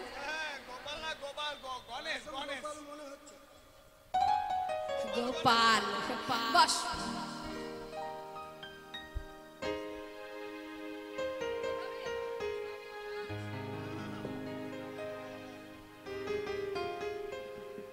এখন মামা বলছে, ভাগ্নে তুমি ছোট, তুমি আগে সেবা করো। আর ভাগ্নে বলছে, না মামা তুমি অতিথি, তুমি আগে সেবা করো।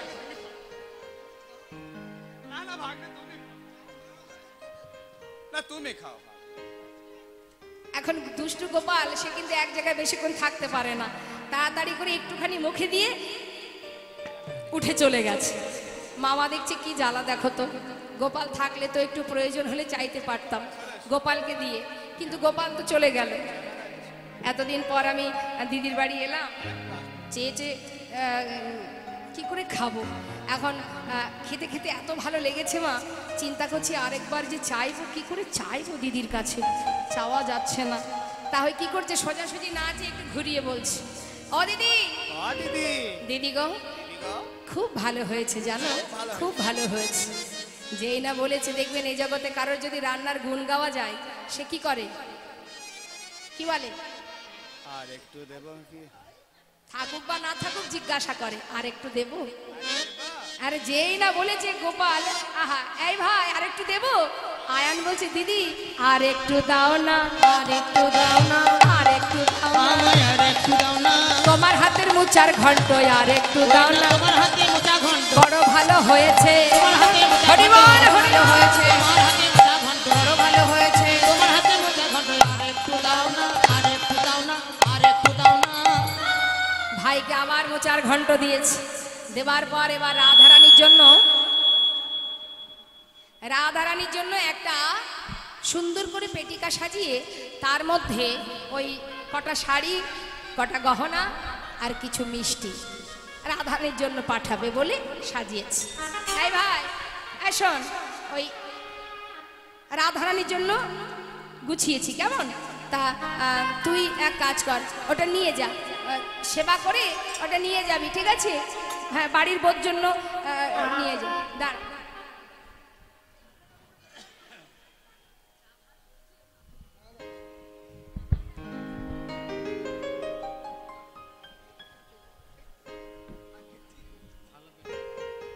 নে, সেবা হয়েছে, খাওয়া দাওয়া ঠিক ভালো হয়েছে তো, বেশ। আচ্ছা শোন, তাহলে নিয়ে যা, রাধারানীর জন্য দিলাম কিন্তু, যা নিয়ে যা। গোপাল চিন্তা করছে সর্বনাশ, এখন ওর মধ্যে কি আছে জানেন না, যখন মা পেটিকা সাজিয়েছিল না, সাজিয়ে যখন মা চলে যায়, তখন সুবল সখা বলছে, এই কানাই, ওই দেখ মা পেটিকা সাজিয়েছে রাধারানীর জন্য, তুই না রায় দর্শনে যাবি বলেছিলি, এই হলো সুযোগ, ওই পেটিকার মধ্যে যা আছে সব আমাকে দিয়ে দে, আর তুই ওর মধ্যে গিয়ে চুপ করে বসে থাক। মামা মাথায় করে নিয়ে চলে যাবে, যেই না রাধার হাতে দেবে তোর সঙ্গে রাধার দেখা হয়ে যাবে। বেশ, এবার যেই না সর্বস্ব সুবল নিয়ে নিলেন, আর ওর মধ্যে গোবিন্দ আমার হালকা হয়ে আছে। হ্যাঁ, এবার যেই না মা এসেছেন, মা এসে বলছে নিয়ে যা। এখন আয়ান যখনই ধরতে যাবে, ধীরে ধীরে গোবিন্দ আমার বিশ্বম্বর মূর্তি ধারণ করছে। কিরে, নে নিয়ে যা।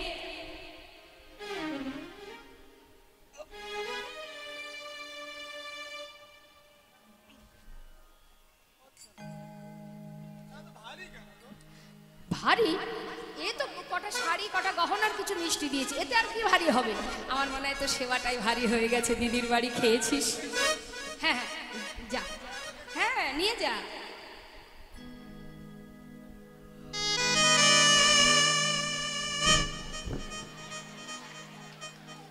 কি হলো রে, উড়ে গেলি কেন? ভারী, হায় হায় হায়। আচ্ছা বলুন তো, এতে কি ভারী হয়? মা বলছে দাঁড়া, দেখি তো, আমি একটু ধরে দেবো, আমি ধরে দেবো কি? চিন্তা করছে গোপাল, মা আসছে ধরতে, যদি ভারী হয় তাহলে তো, যদি ভারী হয় তাহলে তো খুলবে, আর খুলে যদি দেখে ওর মধ্যে আমি আছি, জনমের মতো রাধা দর্শন হয়ে যাবে। ভয়ে ভীত হয়ে গোবিন্দ আমার ধীরে ধীরে হালকা হয়ে গেলেন। আর মা কি করলেন, মায়ের পরশে হরি পাতিলা হইল, মায়ের পরশে হরি পাতলা হইল, মায়ের পরশে হরি পাতলা হইল, মায়ের পরশে হরি পাতলা হইল। ধীরে ধীরে মা তখন মাথায় তুলে দিল, ধীরে ধীরে মা তখন মাথায় তুলে হইল, দিল। ধীরে ধীরে মা তখন মাথায় তুলে নিল। এবার মাথায় করে নিয়ে যাচ্ছে।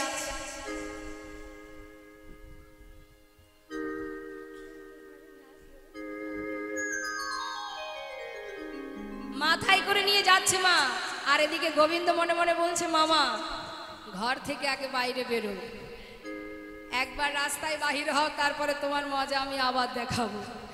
ধীরে ধীরে যত যায় দেখবেন মা, মাথায় বোঝা নিলে প্রথমত ঠিক আছে, যত পথ যাবেন দেখবেন তত ভার মনে হবে, তাই না?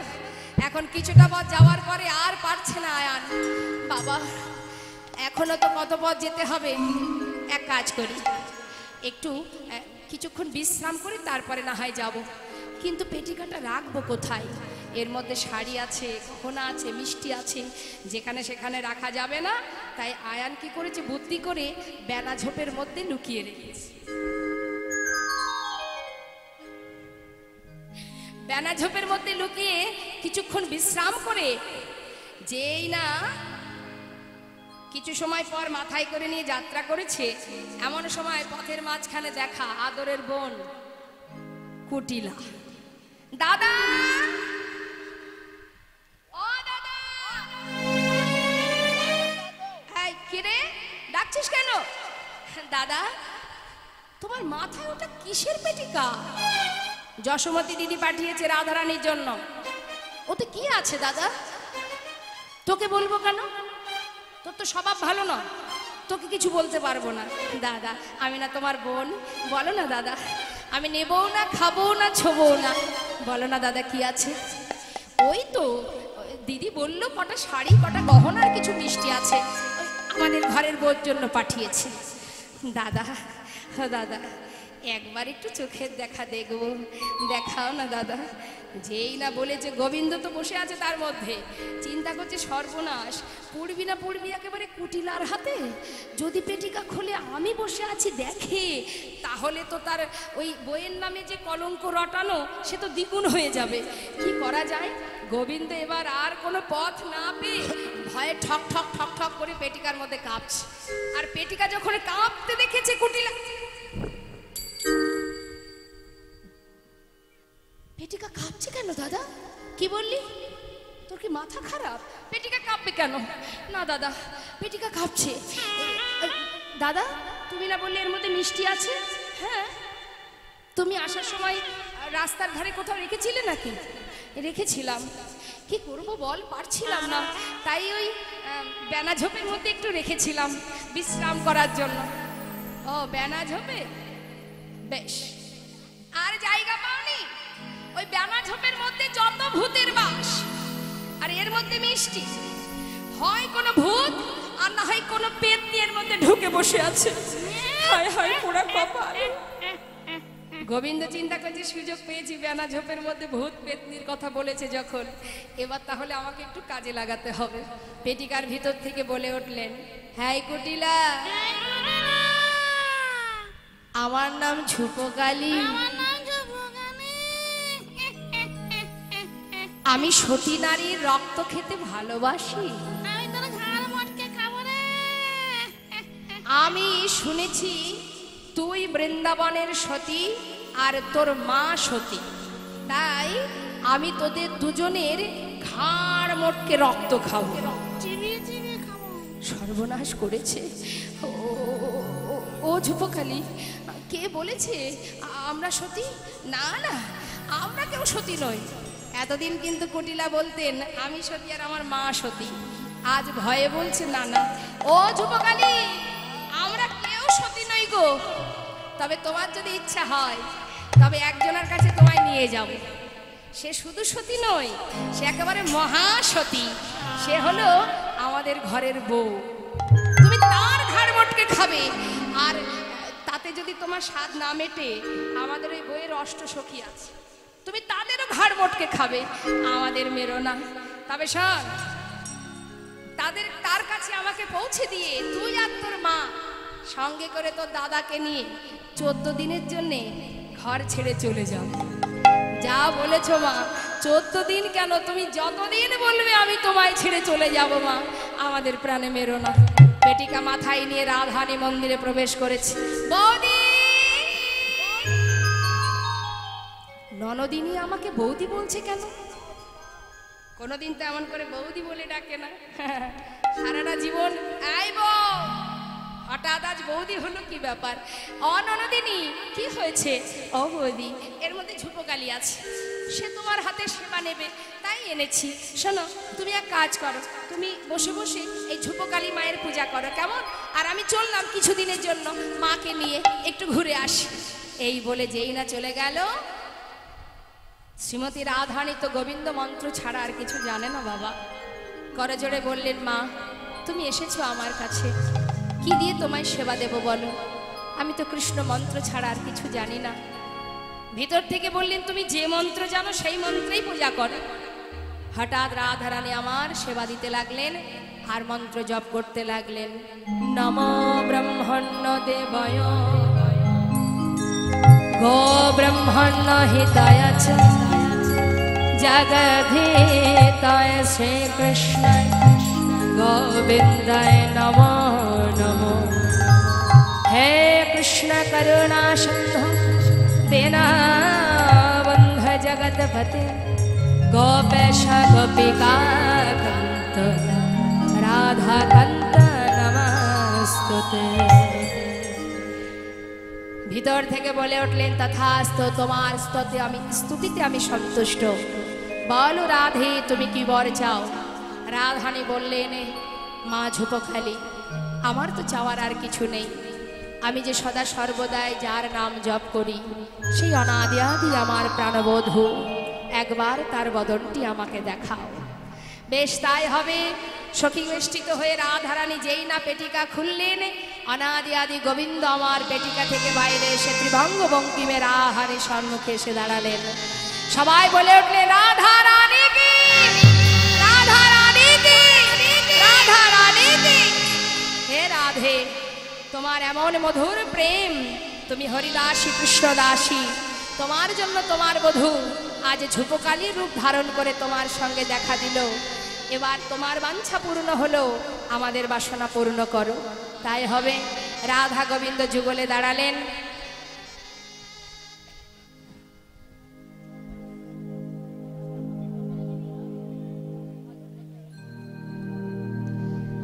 জয়নিতাই, দেখুন গতকাল